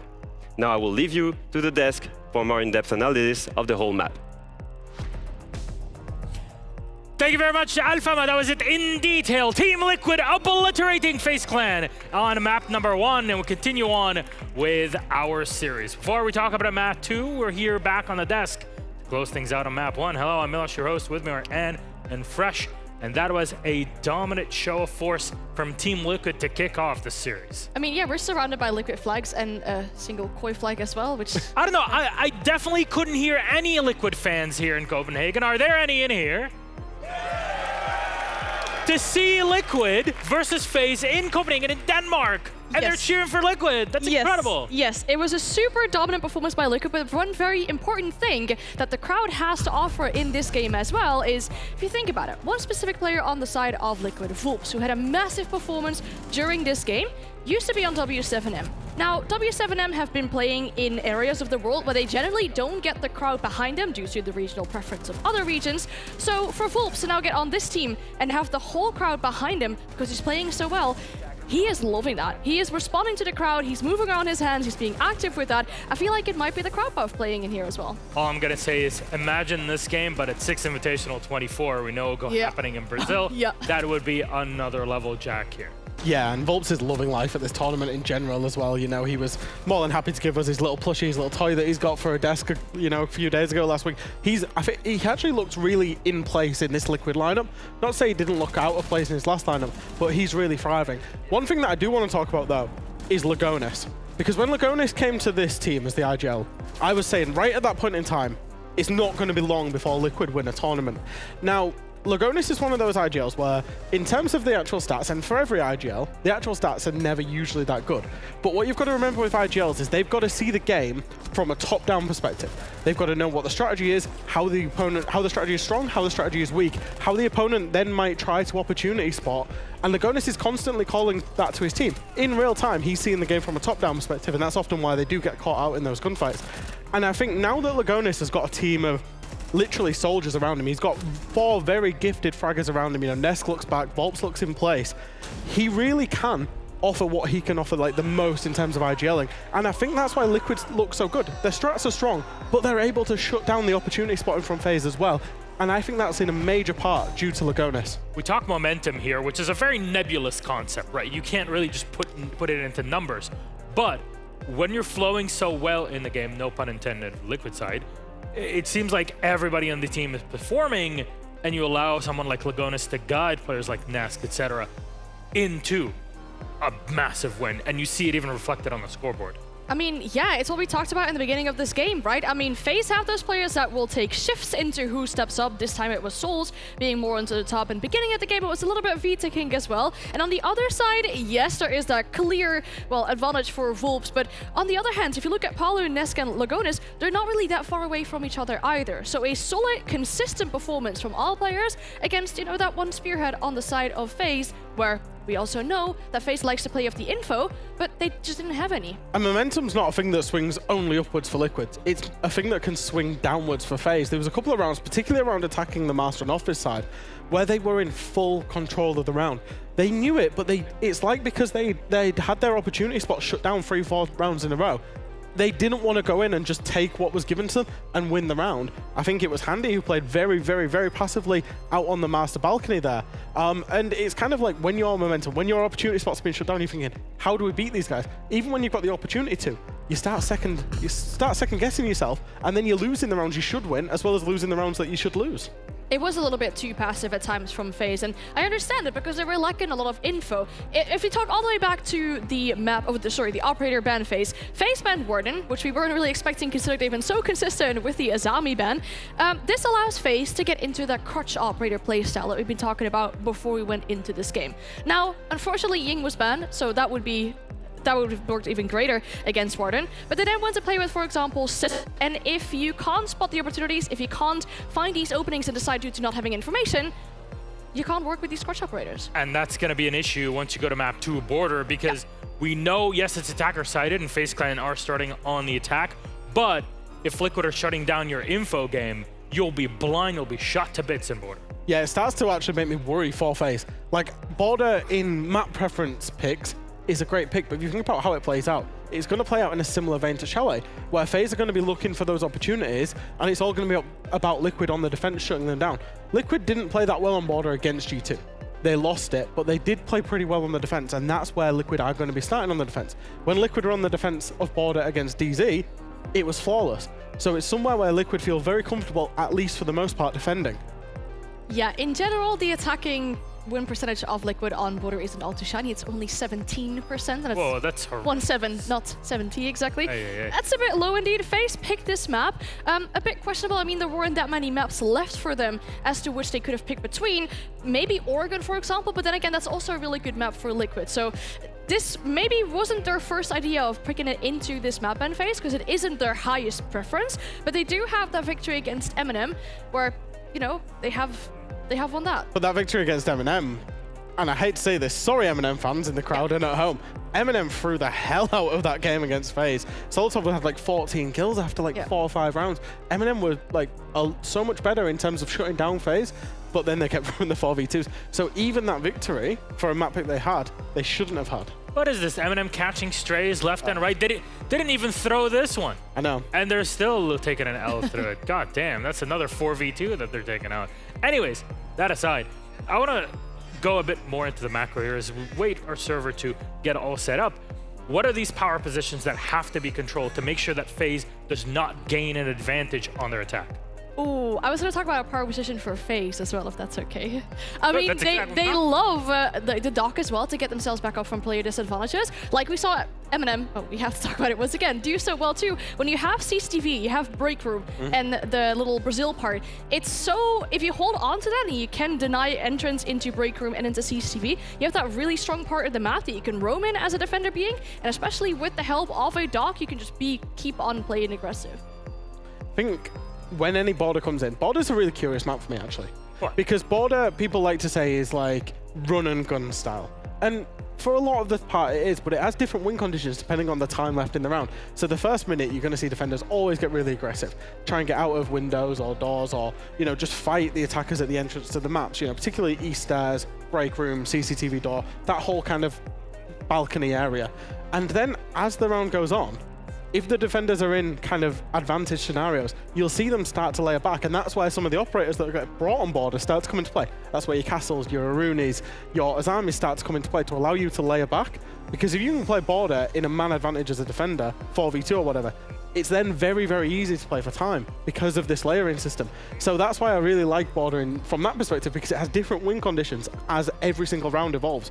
Because the map is so small, every round can kind of evolve from the same place, from that fight that starts by break room, by CCTV, and then layers backwards, especially for the basement sites. But then do you bring what I guess Alfama was explaining yesterday, and you have a way to break through all of that Ying, Lion, Dokkaebi blitz. Is this what we have to fear here on border? I mean, I wouldn't be surprised to see quite a few Dokkaebi, right? If you have those solo power positions that you have all across the map, where as defenders you play aggressive and you play for the roam, tracking them down with, for example, an Needle Line or a Dokkaebi could be really helpful. Another thing I'm very curious about is, are FaZe going to be consistent again with that Azami ban? It can help so much to solidify a position in break room, in CCTV. They didn't ban it for the previous game, but they have been quite consistent with it, so I wouldn't be surprised if it comes out in this map.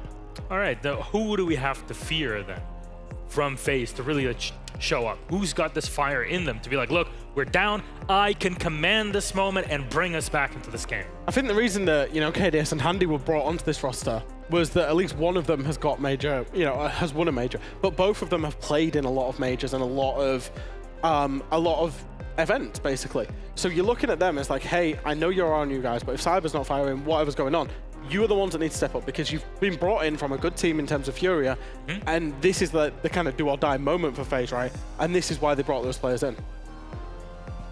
Yeah, that indeed, I'll have to agree with that. You saw it yesterday on the latest map as well, where they were having their own shift and they were really stepping up. I want Cyber to, you know, perform well as well. He has those solo backstab moments where he can really make or break the round for his team. And I feel like if you talk about opportunity spotting and you put Cyber in that spearhead where he goes and gets an entry, it might open up a huge opportunity for your team to counter a roam or to quickly take on site. We talked about operator bans, specifically ones that you can take away from the defenders. Azami, Arun, they have power positions that they can control. Warden also, because Ying is in play, but do you just push away the Ying? What other ops would you see on the attack just to ease it on the defense? As you say, Liquid are more comfortable on their defense, not so hot on their attack. They're trying to gather up as many rounds as possible in the beginning. Well, if it turns out that Liquid are going to roam and they are going to put up those power positions, I would like to see, for example, a Dokkaebi being brought out. A Dokkaebi ban, we've seen that happen before as well. We know Dokkaebi is a very strong character in the current meta. But yeah, those, you know, roam tracking operators, I would really like to see those. I was shocked by FaZe, genuinely shocked by FaZe not banning away the Azami in that last map. Because I've got Azami as Liquid's most played operator when available, And coming into this, FaZe had only banned one operator on the defense, and that was the Azami. So I'm not exactly sure what they saw there to be going with Warden. I am assuming they're going to get right back on that Azami train for the bans, because Border with Azami, with how she can, you know, shape particularly those extended roam areas, particularly CCTV, the break room, the long corridor, the office, all of those areas, she can shape them basically any way she wants, with the impacts, with the keeper barriers. And FaZe already don't like it. They've made that statement that they've banned it exclusively up until map 1 in this tournament. So I'd be expecting them to go back to that one. Well, definitely something you can expect in this case, but since you're talking about, you know, hallways, positions, and power positions before, specifically any sites that would be super strong for either one of these teams that everybody has to worry about. We're going even more in depth here. It depends. I like Armory Archive so much as a site because it does allow for the opportunity spotting. If you have the control over archives, you can do that, you know, funky little start where you have your glass rippling, you have your Ying brushing in, you have your Monty with the plant. I would like to see that, but then again, operators that really counter that are the Solis. And the last time that FaZe played Border, Eminem banned the Solis against them. We know Cyber loves it. We know, for example, Wolves on the side of Liquid loves it too. So that might play a huge part into spotting these, you know, these opportunity-taken attacks that are being brought out against him. This is a self-interest one from me, but I do really want to see Supply and Customs. It's the only site on any map that's not being played yet. I feel like if Liquid are feeling it, maybe we might get it. But no, I think for Border, actually, Bathroom Tellers is probably the best site on the map. Really? In the way that it plays out, because you can still layer things, right? If you think every single round is more or less going to start out the same way on Border, and then after a minute, if you're successful, you can drop into Customs and Vents and Bathroom and Tellers, especially with Tellers having no vertical on it. It's very hard for attackers, if you can get that advantage as a defender, to move people out of position and then get those kills to, and then you succumb to time. It takes so long as an attacker, if you're not in an advantageous situation, to actually get onto the site and attack the site itself. We saw it yesterday as well on the Border map, right? If you have those power positions, you defend it for a little while, you feel pressure, you fall back, you reinforce, and you make the attack even slower throughout the round. All right, for those watching, thank you for your patience, by the way. If you haven't noticed, we're still trying to get everything together. It'll be a couple minutes before we're set and gives us more time to talk about things even more detail, because one thing that I feel is at least a gadget that is underappreciated that could be brought up on any single map, including Border, is just beepers everywhere. Beepers. You can chuck them everywhere. You can make sure that anybody walking in those top positions, you can always control them. You nearly had me, Milosh. I was like, he's going to talk about them. He's going to talk about them. Thought he was going to talk about bulletproof cameras. Yeah, but people should use them anyway. No, but like if you was on a mute, for example, using a bulletproof camera. Because I've been having this argument with anybody that will listen to me about how you should always run bulletproof camera on mute. You should have at least one of them, and they are 10 times better than they ever were, because you can just move them around, unlike the day that they were really brought into the game. But then again, both teams last map played Brava, and as soon as you get control over such a bulletproof camera, you have to get into a risky position. You have to get into a risky position as a defender to then get rid of your own utility that's working against you. All right, and Fresh, thank you very much. Our lobby is ready. Ladies and gentlemen, it's FaZe Clan versus Team Liquid. We go to map 2, Casters. Thank you, Intero. Take it away. Oh, well, thank you. El Clasico has not really gone the way that we had hoped for. Has not been anywhere near as competitive a first map. But now FaZe Clan, after losing map 1, 1-7, goes to their map. Does it go 2-0? Does FaZe Clan recover? Are they as strong on Border as we saw Liquid be on Chalet? All questions. They'll be answered over the next 30 minutes, 40 minutes, 50 minutes or so. Give or take. Give or take, maximum about an hour, as I would say. I mean, I have to agree with Jack in that scenario. I think bulletproof cameras is kind of what you should be bringing more than the beep boops, Milosh, here. I mean, Intel is the name of the game, but a good point being brought up as well. The Brava, of course, can be a problem, so I'm very curious to see the operator bans once we get inside a Border from these two teams. The teams had a bit of a break now with the slight delay. We see the Liquid favor growing ever so slightly through the course of the series, which makes sense given how Chalet went. But yeah, FaZe Clan now had time to settle them down, talk things through, kind of hit that reset button. But also, with how much time that had occurred between map number 1 and map number 2, Liquid, with the Admiral adrenaline going through them, really being hyped up, they've had to calm down now as well. Too much time has passed. Operator bans underway. Looking at what the Solis, the Doc, looking at the, of course, the Warden ban like we saw last time, a Ying. Ying will start things off. Wasn't available in map number 1 and will not be available in map number 2 either. Seeing as this is FaZe's map, Liquid choose the starting side, and surprise, surprise, actually chose to start on the defensive side of Border. Dogaby, target banned by FaZe. It was utilized by Liquid quite a lot on the previous map of Chalet. Not a bad choice at all. There it is. Whoa. Woo. Information. So important. Also taken away. So big question now. Solus target ban from Liquid? Yay or nay? No! Hey. Oh, my man instead. I would All have right. not guessed that one. Okay.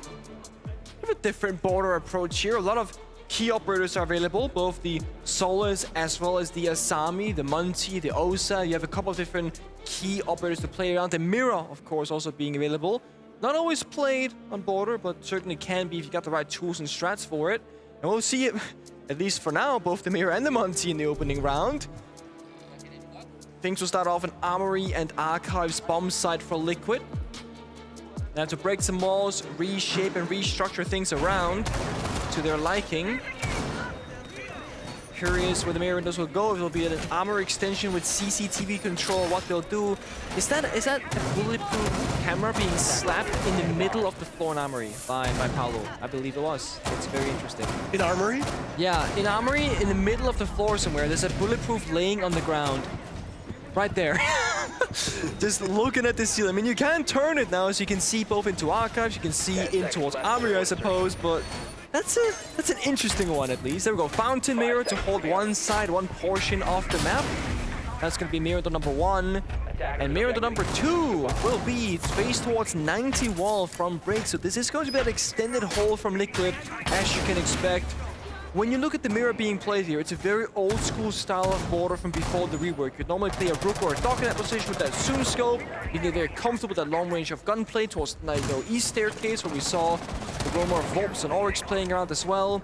And the analyst on the desk made a point about how you need to, early on as a defender, deny the entry points on Border. That's exactly right. And then you have that second layer. That's going to be your mirror windows and your runing gates in this case. And that third and final layer is going to be the bomb site itself. So while Border is a relatively small map, it does have a lot of different steps to go through as an attacker. And with this new balcony leading towards Break Room, also more flanks for defenders to utilize in the round. Big value already from this Monty of Vidaking as he walks in top of East. That's a long line of sights, and now another body in Nesk who has to peel off of this spot. Sacrificing his own Black Mirror. We'll lose some of the wall. Lagonis, oh my. If it wasn't for that Claymore, that would have been another opening sweep from Team Liquid.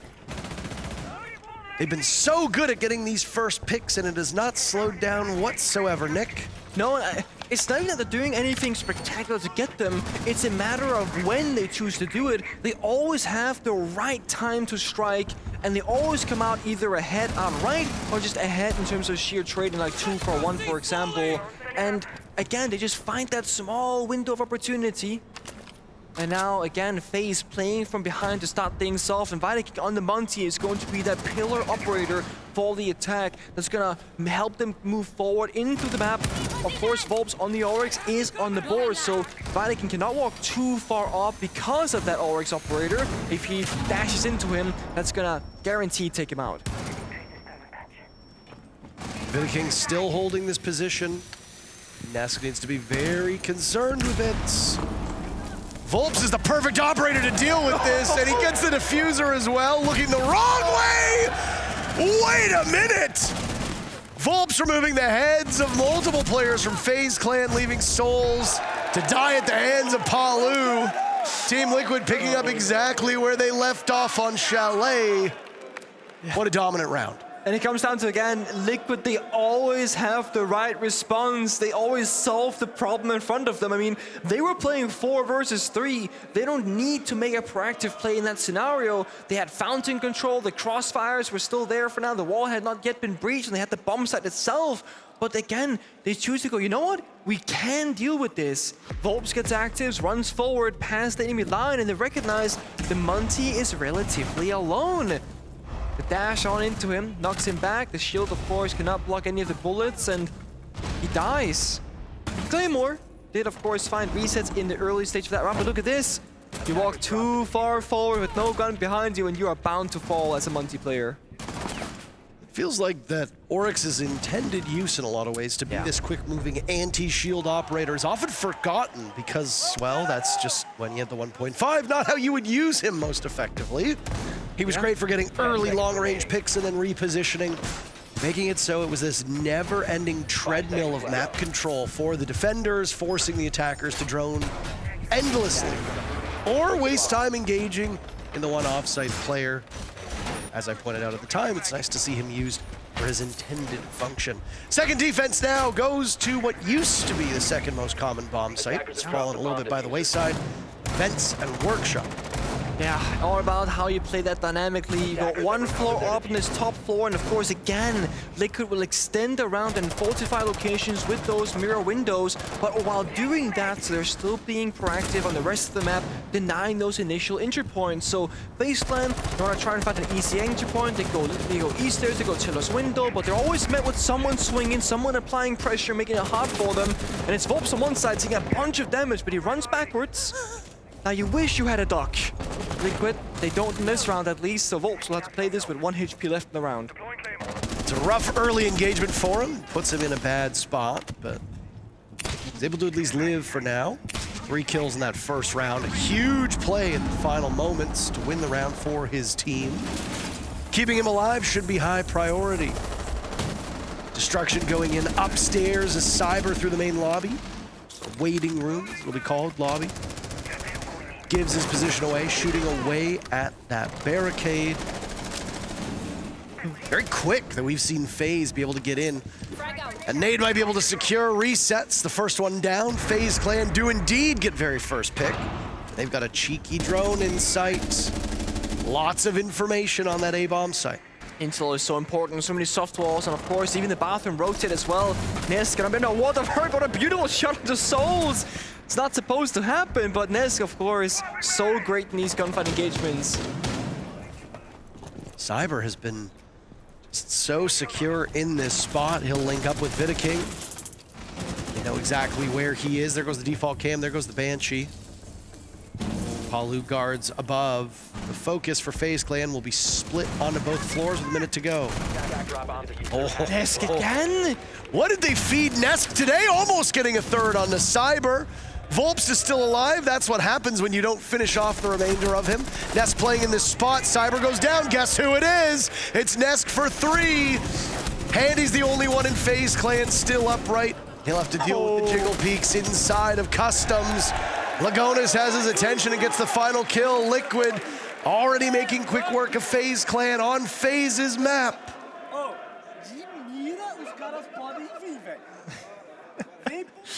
Sometimes all you need is to land a couple of beautiful shots, and all of a sudden the round is back in your favor. Nesk really saving Liquid in that round. FaZe actually did a great job. I mean, they had the drone on the bomb side for intel, which got them that first kill and a bit of damage as well. They know exactly where Nesk is standing. That's just not enough because he's that much better. As you see here, he just goes a quick whoop, and then all of a sudden, Souls, he falls. A second, whoop, and then Viking falls as well.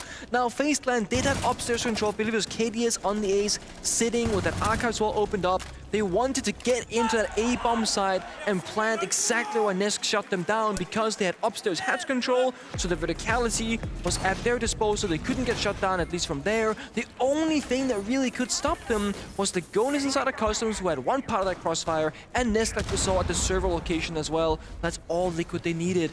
If one of those two pillars they fall, the Gonis or Nesk, then FaZe Clan could very comfortably plant in that round, but they hold on successfully.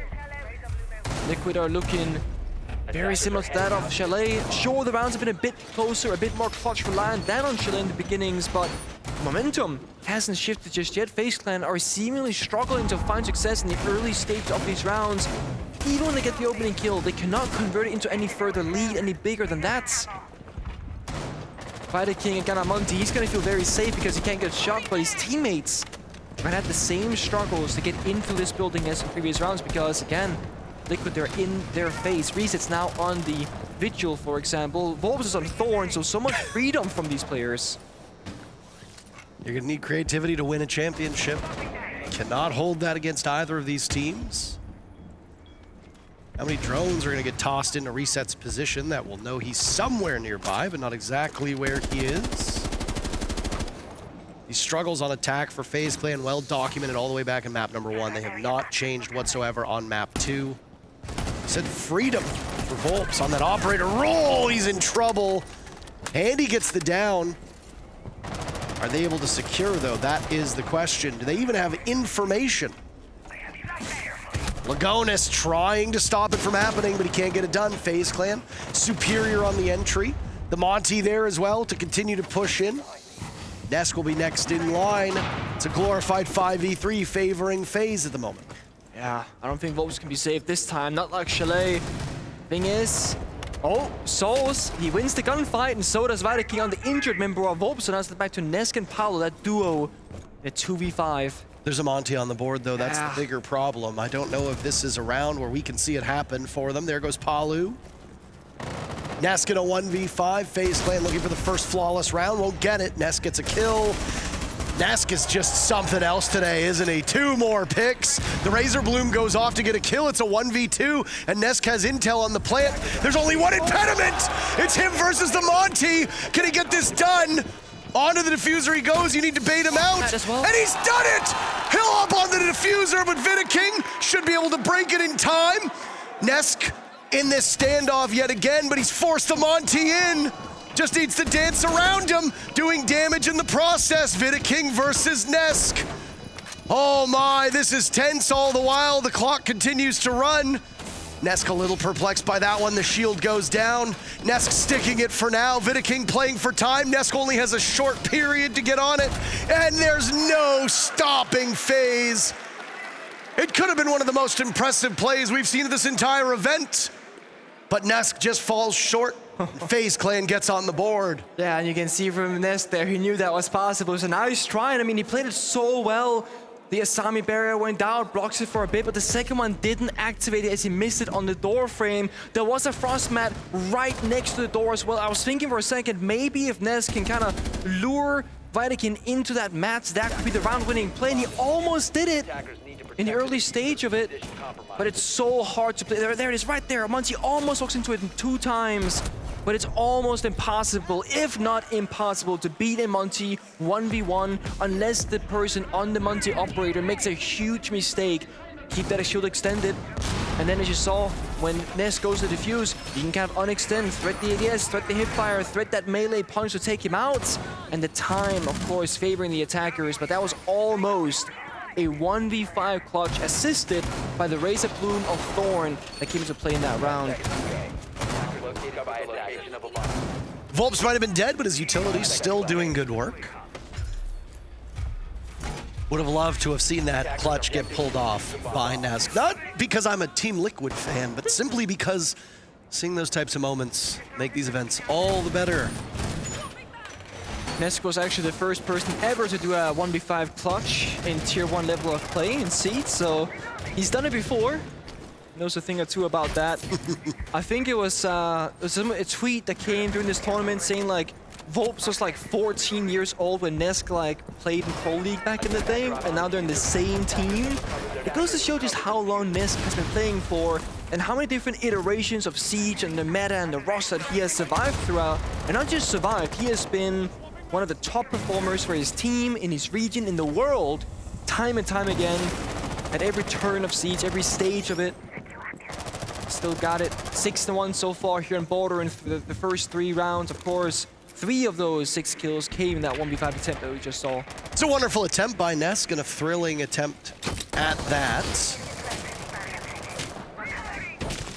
It's a bit slower now from FaZe Clan as they target those east stairs for the 2nd round in a row. Yeah. Kiba barriers being the main thing to look at. Capkin traps as well that will slow them down. Good value from the Gemini of Cybers. Oh, Viking gets caught. Volps is still in the same position. Liquid cleaning up, but FaZe Clan find 2 of their own very quickly to put it back to a 3v3. Yeah, I mean, this is the thing when all the attackers on one side of the map, they can guarantee the trades, but I would argue going from a 5v5 down to a 3 versus 3 kind of favors the defenders. They still got their runic gates, they still got the mirror windows, they still got the bomb site in their control, and the less attackers you have, either the less angles you can be attacking from, or you just don't have enough manpower to stack them together to go 2 into the same doorway for a trade. So I would argue Liquid comes ahead in this one. We see Nesk holding on, KDS, he eats a Capcan trap as well, so he's less than half HP now. Slowly bleeding away here is FaZe Clan. That's a late reinforcement on the fountain, but it works. Well done for Liquid. That was their final reinforcement in pocket as well, almost as if it was saved specifically for that moment. Confronting those 2 mirror windows will be the big challenge for FaZe Clan now with 35 seconds remaining. They'll walk through office, KDS searching for something, and oh, he misses it! Nesk makes him pay for that, punishing FaZe Clan. Handy next in line. Nesk unable to only get the 1, no more than that. Now it's a nade, primed and ready towards main stairs. Lagonis dancing around it. He's got the Nitro Cell playing from below as Palu's farther back for insurance, but he misses out on it. Suddenly it's Lagonis in a 1v2. There's the drop, Lagonis finishing one off. Handy needs to play on time, but Lagonis gets it done as the clock hits 0. There's something special about Team Liquid right now. They are making this look effortless. They both go for the headshot play at the same time. Lagonis, he actually reads into it somehow, some way. It looked like he didn't know what was about to happen because he turned around towards that corner hedge, inside a small office box. But it was the right play. He had a C4, could have gone for that instead, maybe make it a 1v1, but no. And with the last few bullets at his disposal, he makes the clutch happen. It was an upstairs bomb site hold, by the way, not a ventilation hold. So FaZe Clan didn't necessarily have to drop, but then again, didn't have diffuser necessarily. Both to go for the play together, guarantee that 2 versus 1. No surprise, the players of Liquid are very happy about that one.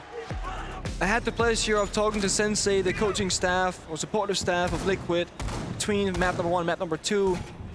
And I kind of just spoke to him about how Nesk has been so energetic and so vocal this event compared to previous, because normally he's a funny guy, but in the server it's all business. And he kind of broke it down to me and he said that Nesk is the heart of the team. I mean, as mentioned earlier, you're playing with someone like Volt who's been watching Nesk since he was 14. Nesk is a literal legend, and if he's gonna be a quiet person on the team, or sad, or not being very reactive, not doing a whole lot of things, that impacts the rest of the team. Lagonis is a great leader, a great strategist inside of Siege, but he's very timid, he's very shy, he's very quiet. So Nesk is trying to bring forward the energy and try and be like, guys, we got this. Celebrate the small moments, the big moments, etc. as well. And that seems to have been a big mental shift for Liquid as a whole, because even when they're losing rounds they shouldn't, even when they are looking like they might not be, looking amazing in a series, they actually look like mentally they're absolutely still in it. And we have seen Liquid in the past, when they fall in those semifinals and the grand finals, they can get very much into their own heads. Hasn't been the case so far at this event. And against FaZe Clan, they really got things locked and loaded. Bit of a miss from Palu, who's now being watched. And he loses out on that duel. Palu is in such rough shape, and FaZe Clan showing some teeth. Oh my god. They've eliminated 3 players from Liquid in the span of 5 seconds. Volps is retaken from above, though. They don't know he's in this spot. Unfortunately, the small mag of the Roni, this is undoing. Leaves Lagonis with 1 minute and 40 seconds remaining as the final player from Liquid. FaZe Clan at least keeping this close, at least keeping this interesting. Yeah, a very quick round.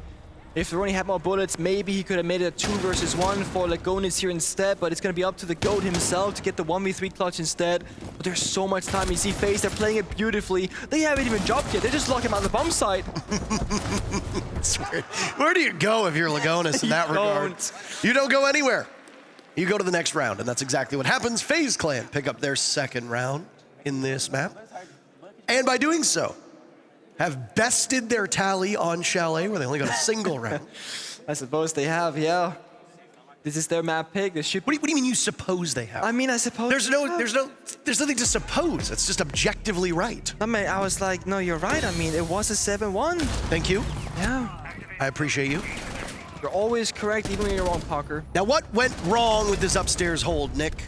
I think Paolo needed help, to put it very simple. I mean, he was very much far forward and nobody was able to support him. FaZe Clan as well, using utility quite well. Smoke grenades and flashbangs to kind of separate that top floor hold, and then again, they isolate those individual members and they come out ahead in a man advantage.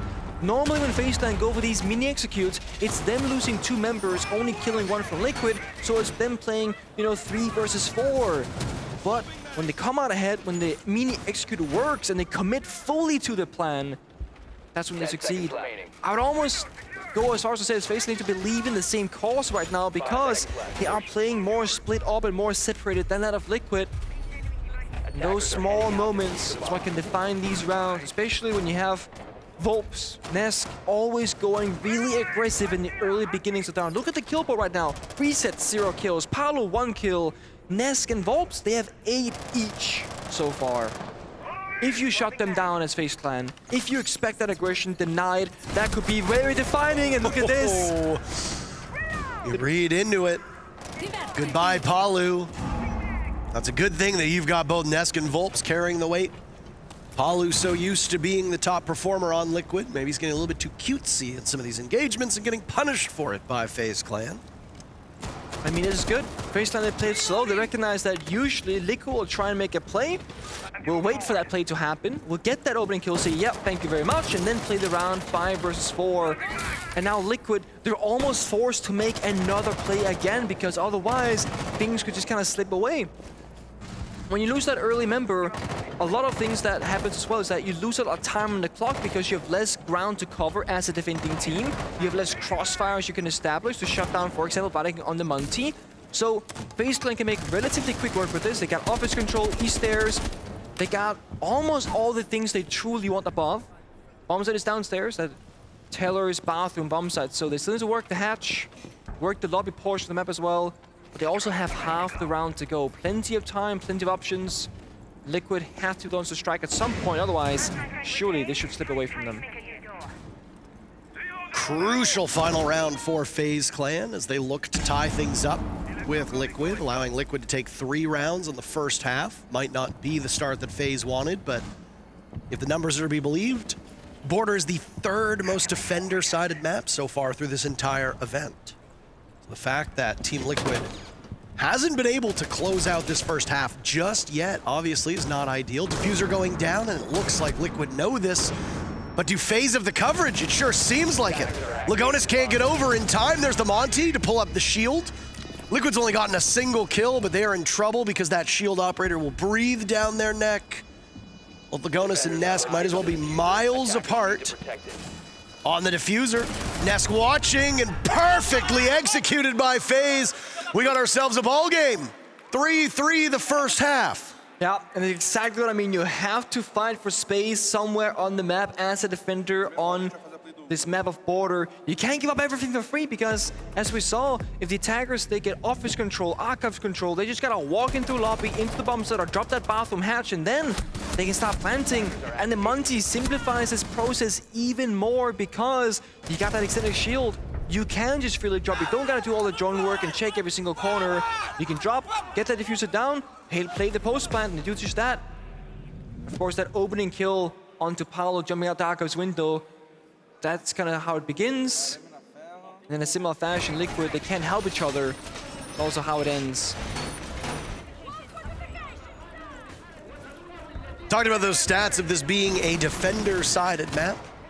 Would you believe it that only 3 bomb sites have been played on Border? I wonder which one doesn't get played. Could it be the customs bomb site by any chance? You would be correct. Good. Oh, that was a hard one. I mean, it's the only bomb site yet to be played at this major, according to Fresh, Jack, so far. And it's very believable. It just frankly doesn't get played by basically any team. It's a strategically a nightmare to play. There's no easy win conditions, and frankly, all the 3 other bomb sites are just outright better. Yeah, I mean, obviously that bomb site was done a solid on Skyscraper. Bedroom and bathroom has been played a single time. Hey. Oh, Cyber gives his position away now in the run out, as we were only 20 seconds into the round, and these teams were itching for a fight through the entirety of FaZe Clan's attacks, and now we'll see if Team Liquid can maintain that same speed. Yes, that bedroom bathroom on Skyscraper was played a single time. That was the only other bomb site that hadn't been played here at the entire event, which honestly is great. It's great to see that these maps have bomb sites that are relatively balanced. Yeah. Teams can find strategies that are completely viable, irrespective of where they go. Volps walks in and decides to duel with Souls, and that's not a good idea. FaZe Clan far better on drawing first blood on border versus Chalet. Yeah, and look at that. Cyber is on dog like we spoke about, or the Desk spoke about rather, but he gets shut down before healing Souls, so those dog stims not finding any value in this one. There's another for Team Liquid as they're making up for lost time. Oh, what? Down goes KDS. What is happening right now? It's the Nesk show again and again and again. Souls reduced to limited HP from that first engagement. Now it's Handy taking some damage, but 9 kills as down goes Nesk. Silencing that raid boss for Liquid. Souls in a tough spot right now, defending Archives. Mounting pressure from over on Office side. That Flores drone going in, the Rotero will be scouting for information, not looking for any gadgets. Because of the speed of this round, we've still got over a minute to go. Yeah. That's gonna fear the attackers because they got one more man alive, but also, as you said, those drones, the information to be gathered. Lagone is on Finke, has 2 more adrenal searches to boost his teammates in those gunfights, and Handy and Souls don't have that dock available. They're gonna suffer more chip damage as this round progresses. That damage over time could be a great flashbang. Punch that Q barrier and then make a play, Palu. You gotta go right now. Palu gets the attention of 1, takes some damage before dropping on down. He's had a very poor performance, but the rest of his team, they're hitting their shots. Lagonis and Resets on support get the job done on their very first attack. Liquid up 4-3 now. And that's despite losing the opening kill. Volps walked in passport door.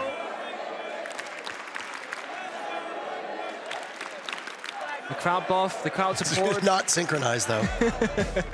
You expect perfection always, Parker, and nothing but perfection. There it is, yellow ping. Had the intel. And it just kind of snowballed from there.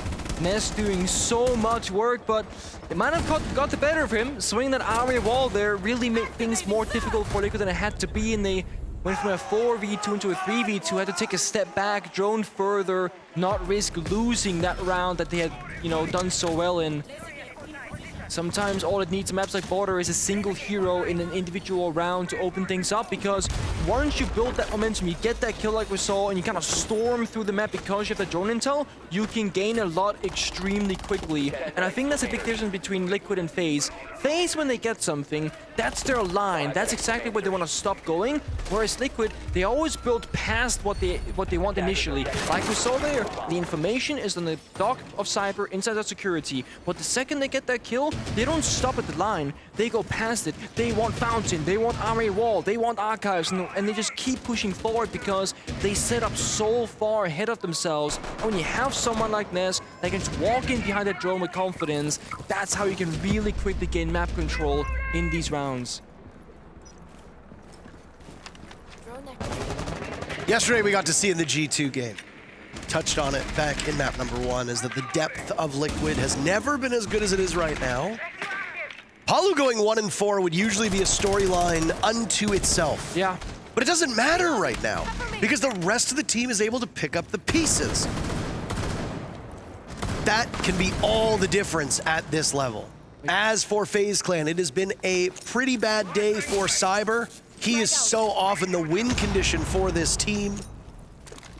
Yeah. FaZe Clan, though, changing things up, trying to bring in more depth. They have Handy performing quite well.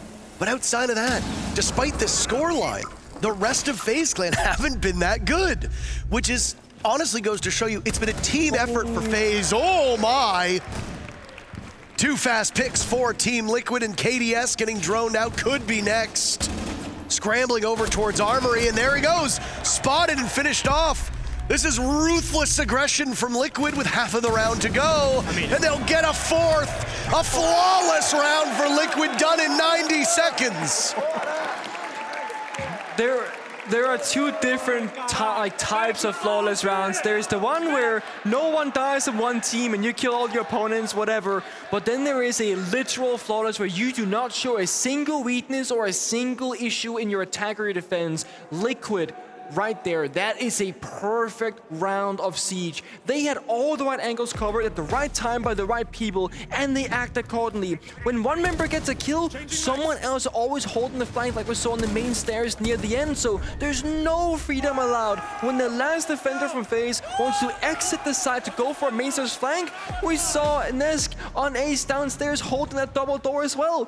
There's no breathing room for FaZe Clan. They're gonna call their tactical timeout, and you're right, Parker, about that point earlier about Paolo going 1-4. That used to be a storyline. The desk spoke about it before the first map happened. Right now, in the current style of Siege, it's not good enough to have a player play at 200% this map and everyone else plays 40% and have that single member doing all the work. And then you shift every now and again. You want those stable, everyone playing at 80 to 90%, maybe peak at 100% max capacity, because consistency is king in Siege. How close these rounds are, how small the details can be, that makes the defining outcome be a win or a loss. You always want to just have stability, stability, stability. And from FaZe Clan, no one's playing it at 200%. I mean, Handy, yeah, 9 and 6, but I mean, Nesk is 12 and 5. So like, even he is not doing that incredible performance. And then I guess a pretty far fall. Viking, sure he plays the Muncie and whatnot, but even when he does that, outside of those 2 rounds on border, because he also played on Chalet, FaZe Clan didn't play around the Muncie very effectively. They didn't get those round victories. They did get 2 plants down, and Viking did clutch that 1 versus 1 against Ness. That was a 1v5 to start things off. FaZe Clan needs more from each other as individual members on this 5-man unit, where they need to work better together, because Liquid, they are doing just that. They have each other's back, they have the trust, and they got the timings nailed down perfectly. Timeout taken to either try to get the mentals in check or just revisit this strategy. FaZe Clan, mighty good at those first picks as we talked about. It didn't matter over the last 2 rounds at all, as Liquid was able to get it and then just continue to move forward. What was it, both rounds? 2 very fast picks. Yeah. Exactly that. Souls focused on East Stairs, a drone thrown his way, now an E1D2. Palu down below.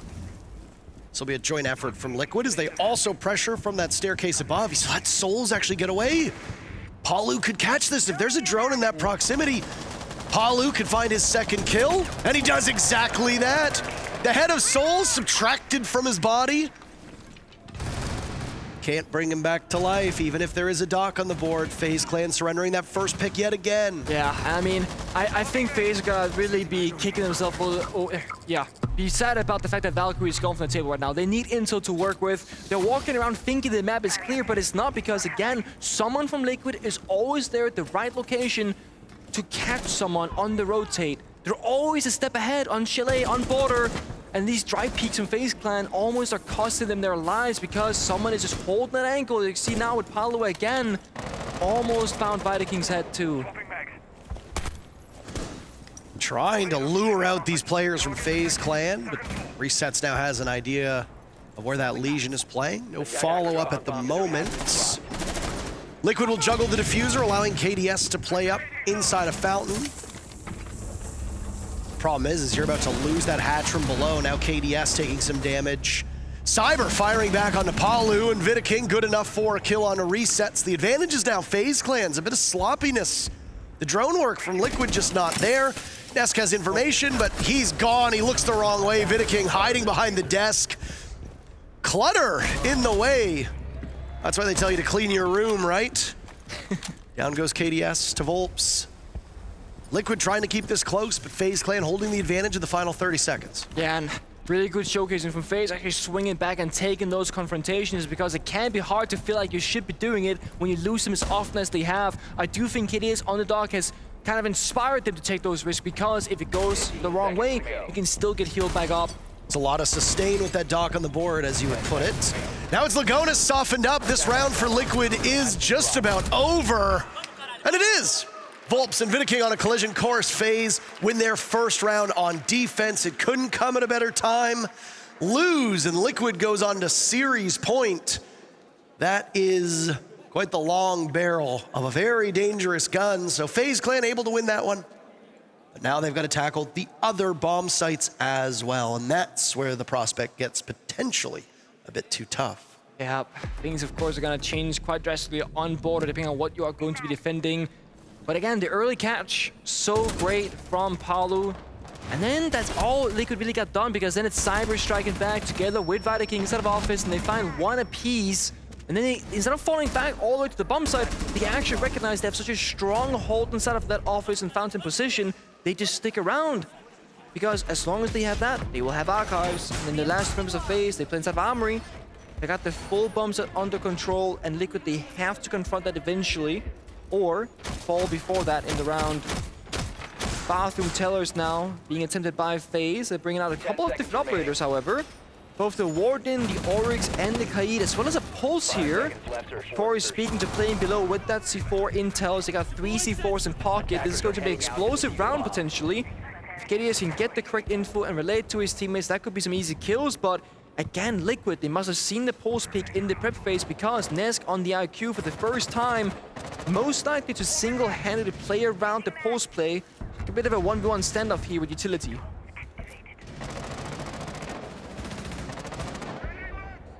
First pick has been so crucial for these teams. It's a number that we focus on an awful lot, but usually provides you with a how fast a round is going to go, who can follow up, how quickly can you trade it out. I like this Pulse pick a lot. I really, really do. Intel is something that it seems like FaZe Clan has struggled with a lot throughout this series. Fully agree, and with the Valkyrie Band, it only makes sense. I mean, it can be hard to play the Echo on this map. There's so much to cover. Pulse sees through the floors, sees through the layers. It's a bit more simplified. Nesk hasn't really used the scanner a whole lot, hasn't had to, because they're on relatively safe ground for now, but there it is. Can relay the info, the intel. Liquid, they are in a buff to side, however. Still gotta deal with Office and Archives, but they're very close to what they want up here. Okay. Interesting hold. Soul sitting on Fountain with a Nitro Cell in hand. 2 silhouettes from Liquid coming in, but he gets taken down before he can pop it. Liquid are just fast enough. They've got Fountain control. The Nitro Cell will die with him.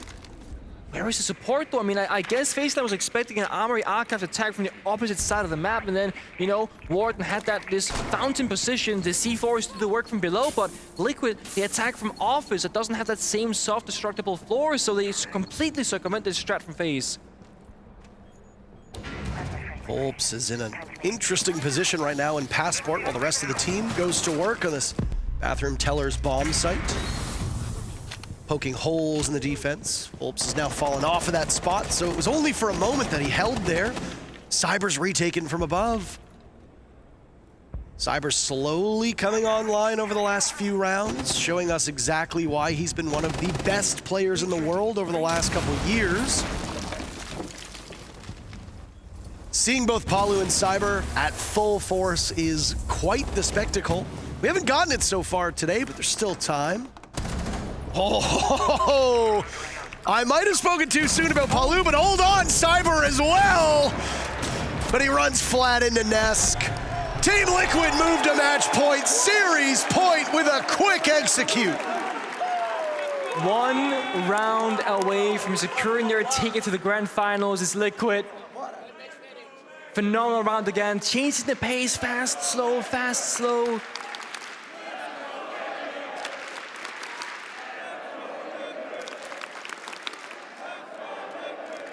Liquid, a team that has come close so many times, but not quite lifted a trophy in a long time on the international grounds. And I feel like we've been saying this for a long time, where every single tournament Liquid, they've peaked, you know, they're looking better and better and better. I think Liquid at Invitationals just in February looked like one of the best teams in the world, but they still didn't win it. It was G2 instead. And then you think, okay, you know, what happens now? Is Nesk gonna step down? Do they make roster changes? And if they do, is that gonna work better? Like, where do they find the motivation? Well, they look even better now here, Copenhagen Major. Liquid has a positive win-loss ratio against FaZe on Border, Cathay, Oregon, Theme Park, and Villa. That's a lot of maps. And to make things even worse, I mean, Border's being played right now, and if FaZe Clan win this, they go to Cathay, where Liquid also have that positive win rate against FaZe Clan. That's a tough one to break. Another fun fact, FaZe Clan and Liquid have never played Skyscraper against one another. It's always been banned out, however, by both of the teams. It's not always FaZe banning it, always Liquid. Both of them take their turns, like in this one as well. I believe it was Liquid banning Skyscraper this time. Now, when you're on match point, a couple of things come into play, just like in overtime. The pressure is there, and it can be hard for some players to feel like taking a risk is the right approach. Risk assessment, right? If you make a huge play that has a high risk, you have the balls to do it. Because if it doesn't work out, it might cost your team the round. Flashbang's going out, they're making the play. They're very quick in, but they can't get anything done. Nesk starts the killing. It's on King. Resets goes down. They trade back and forth. This is a damn mess, and the diffuser is going down. What? They don't even seem to know it. Nesk still soldiering through the pain. Laguna spotted at the last second. That's a bit of a miss from Nesk. Still taking prolonged damage from the goo mine. Needs to pull it out at some point. Now he's got the diffuser. Small reset. Nade goes in from Nesk. No hatch control whatsoever, so Nesk will have to do this himself. Nade goes in the wrong direction. Oh, nice shot from Nesk. And another! Are you kidding me, Nesk? Handy in a 1v2 as Liquid want to secure grand finals, and it's Nesk to send his team to tomorrow's finals! That's incredible! I mean, it didn't look like it was winnable. Nesk has played for so many years in so many versions of the game, and he still got it.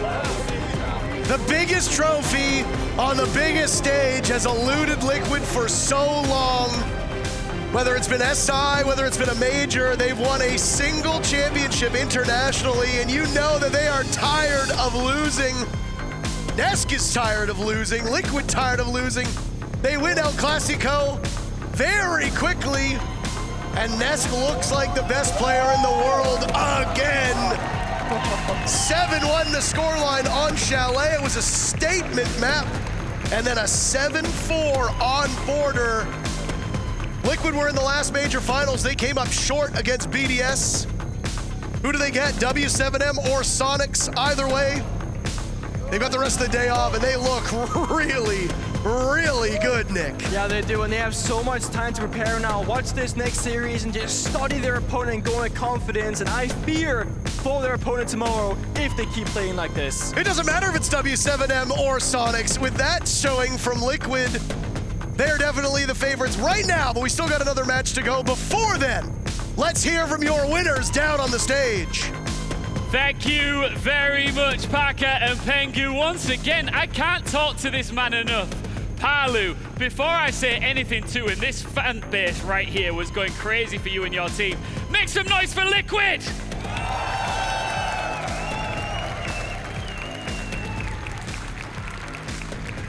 Palu, it's not supposed to be that easy. Well, what can I say? When Nesk involved is on the day, there's nothing you can do. You just accept it. Talk me through, playing alongside him. What an incredible performance. What was it like to be part of it alongside him in the server? Well, we are just doing our part, and they were killing everybody, so that's basically it. You've been here before. You know what it takes to get to a grand final. And now, look, touching distance. I just want you to look at that trophy just for a moment.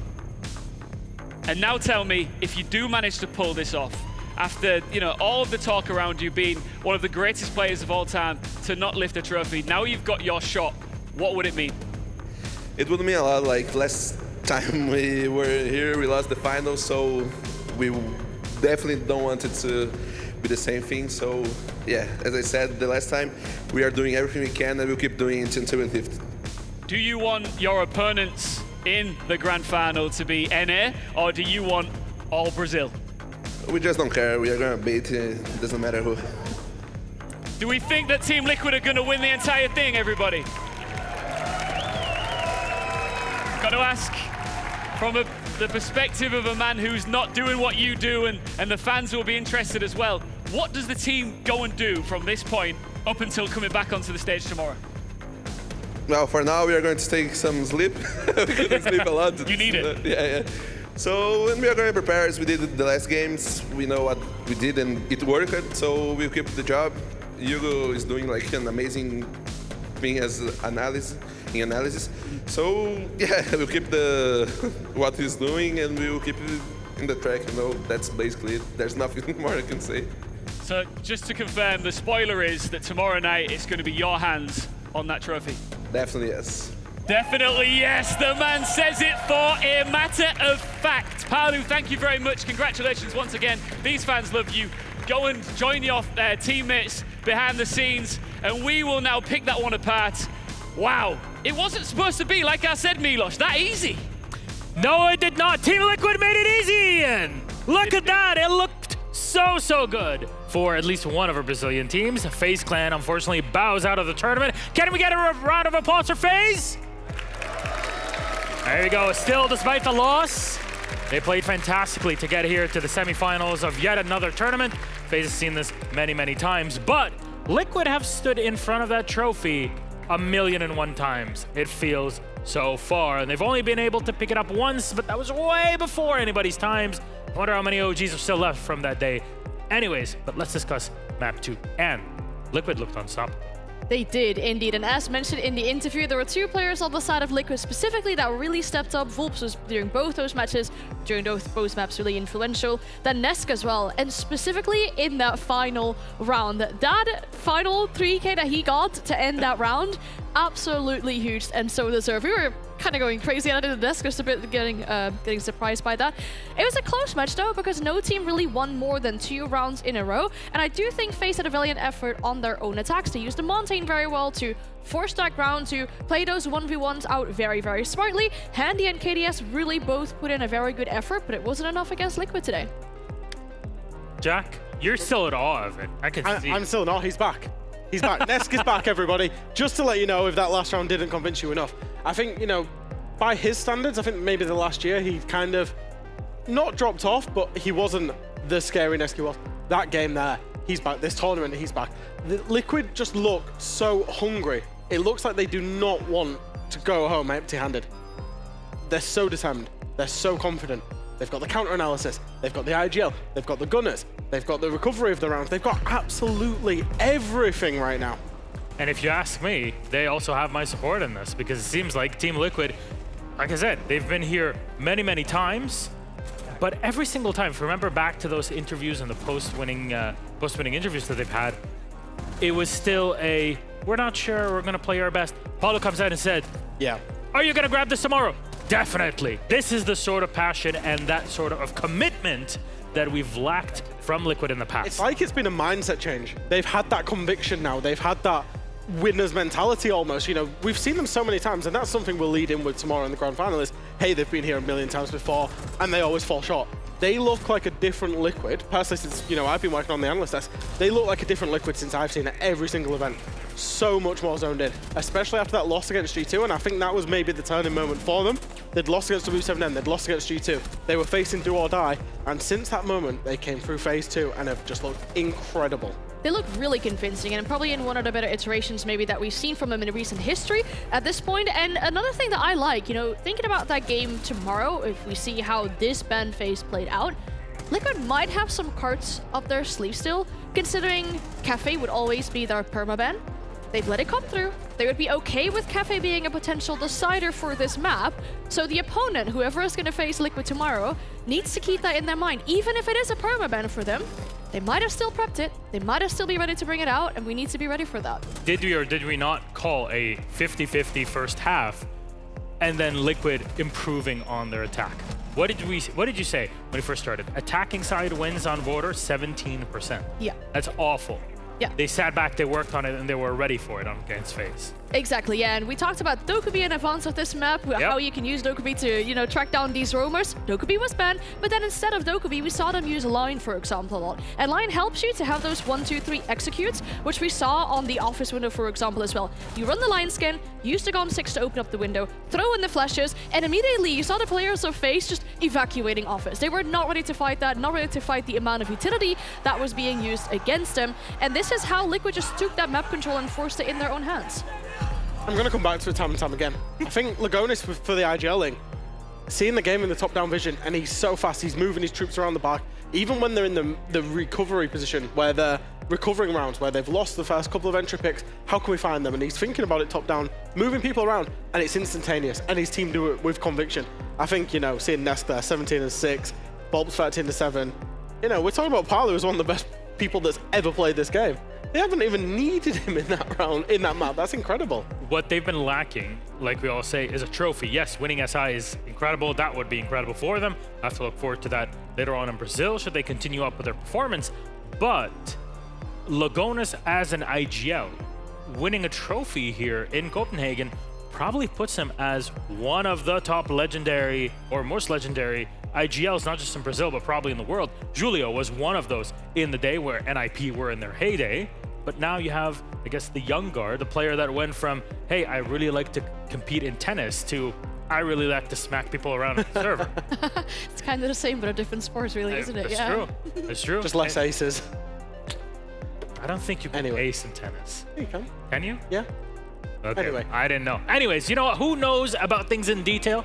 Not just my analyst, but also our wonderful Alpha Mouse standing on Talustration. Thank you very much, Miloš. And indeed, I wanted to highlight a little bit of what FaZe managed to do that they couldn't do on Chalet. I think partly due to their attacking side being better on border. In the end, Liquid denying entry points all the time by being super aggressive. FaZe again tries to find a weak point in the defense to try and overcome that problem. And this time they succeed, actually. It all starts with one thing: Cyber and his Twitch drones. It was Brava drones on Chalet, it's Twitch now. Look at the drone coming up the main stairs right now. He will get rid of the default cam if we let the round play. He's coming up the stairs, gets rid of the default cam, and then slowly lurks above Vent's bomb site to get rid of the mirror window in box. And this is key. One mirror window gone on Armory and one player spotted. Now, they're gonna play around it super well. Let's take a look at how they set up here. If we can pause, we're gonna look at the different groups. We have two groups here of a duo here. Then one on the sandwich window, and then one on the Armory side, on the archive side, sorry. 4 players to play around the 2 guys holding the top floor here. It's interesting to see that Liquid, again, is trying to deny entry points because the bomb site is below, but 4 are upstairs. It's crazy. Now, let's take a look at what they just did. They opened up the Armory wall, at the same time smoked off CC so they cannot get pushed on this. 2 players will push in, this one will push onto the bomb site, and because the mirror window is opened, his teammate is able to trade him. Let's take a look at what goes on if we play it around. The player is pushing into Armory, being actively drawn, that guy is put in box and gets killed because the mirror window is opened.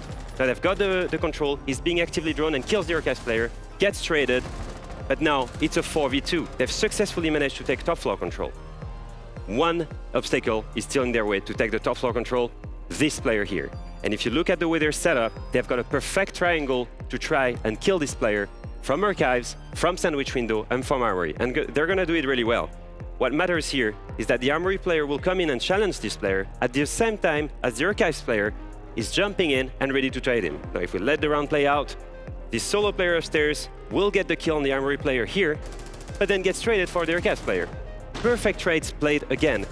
And poor Lagonis, he is left alone on the bomb site, solo. It's a 3v1, and FaZe finally find a way to defeat Liquid, trying to deny the entry points. Now we're gonna head to a break before the second semifinal.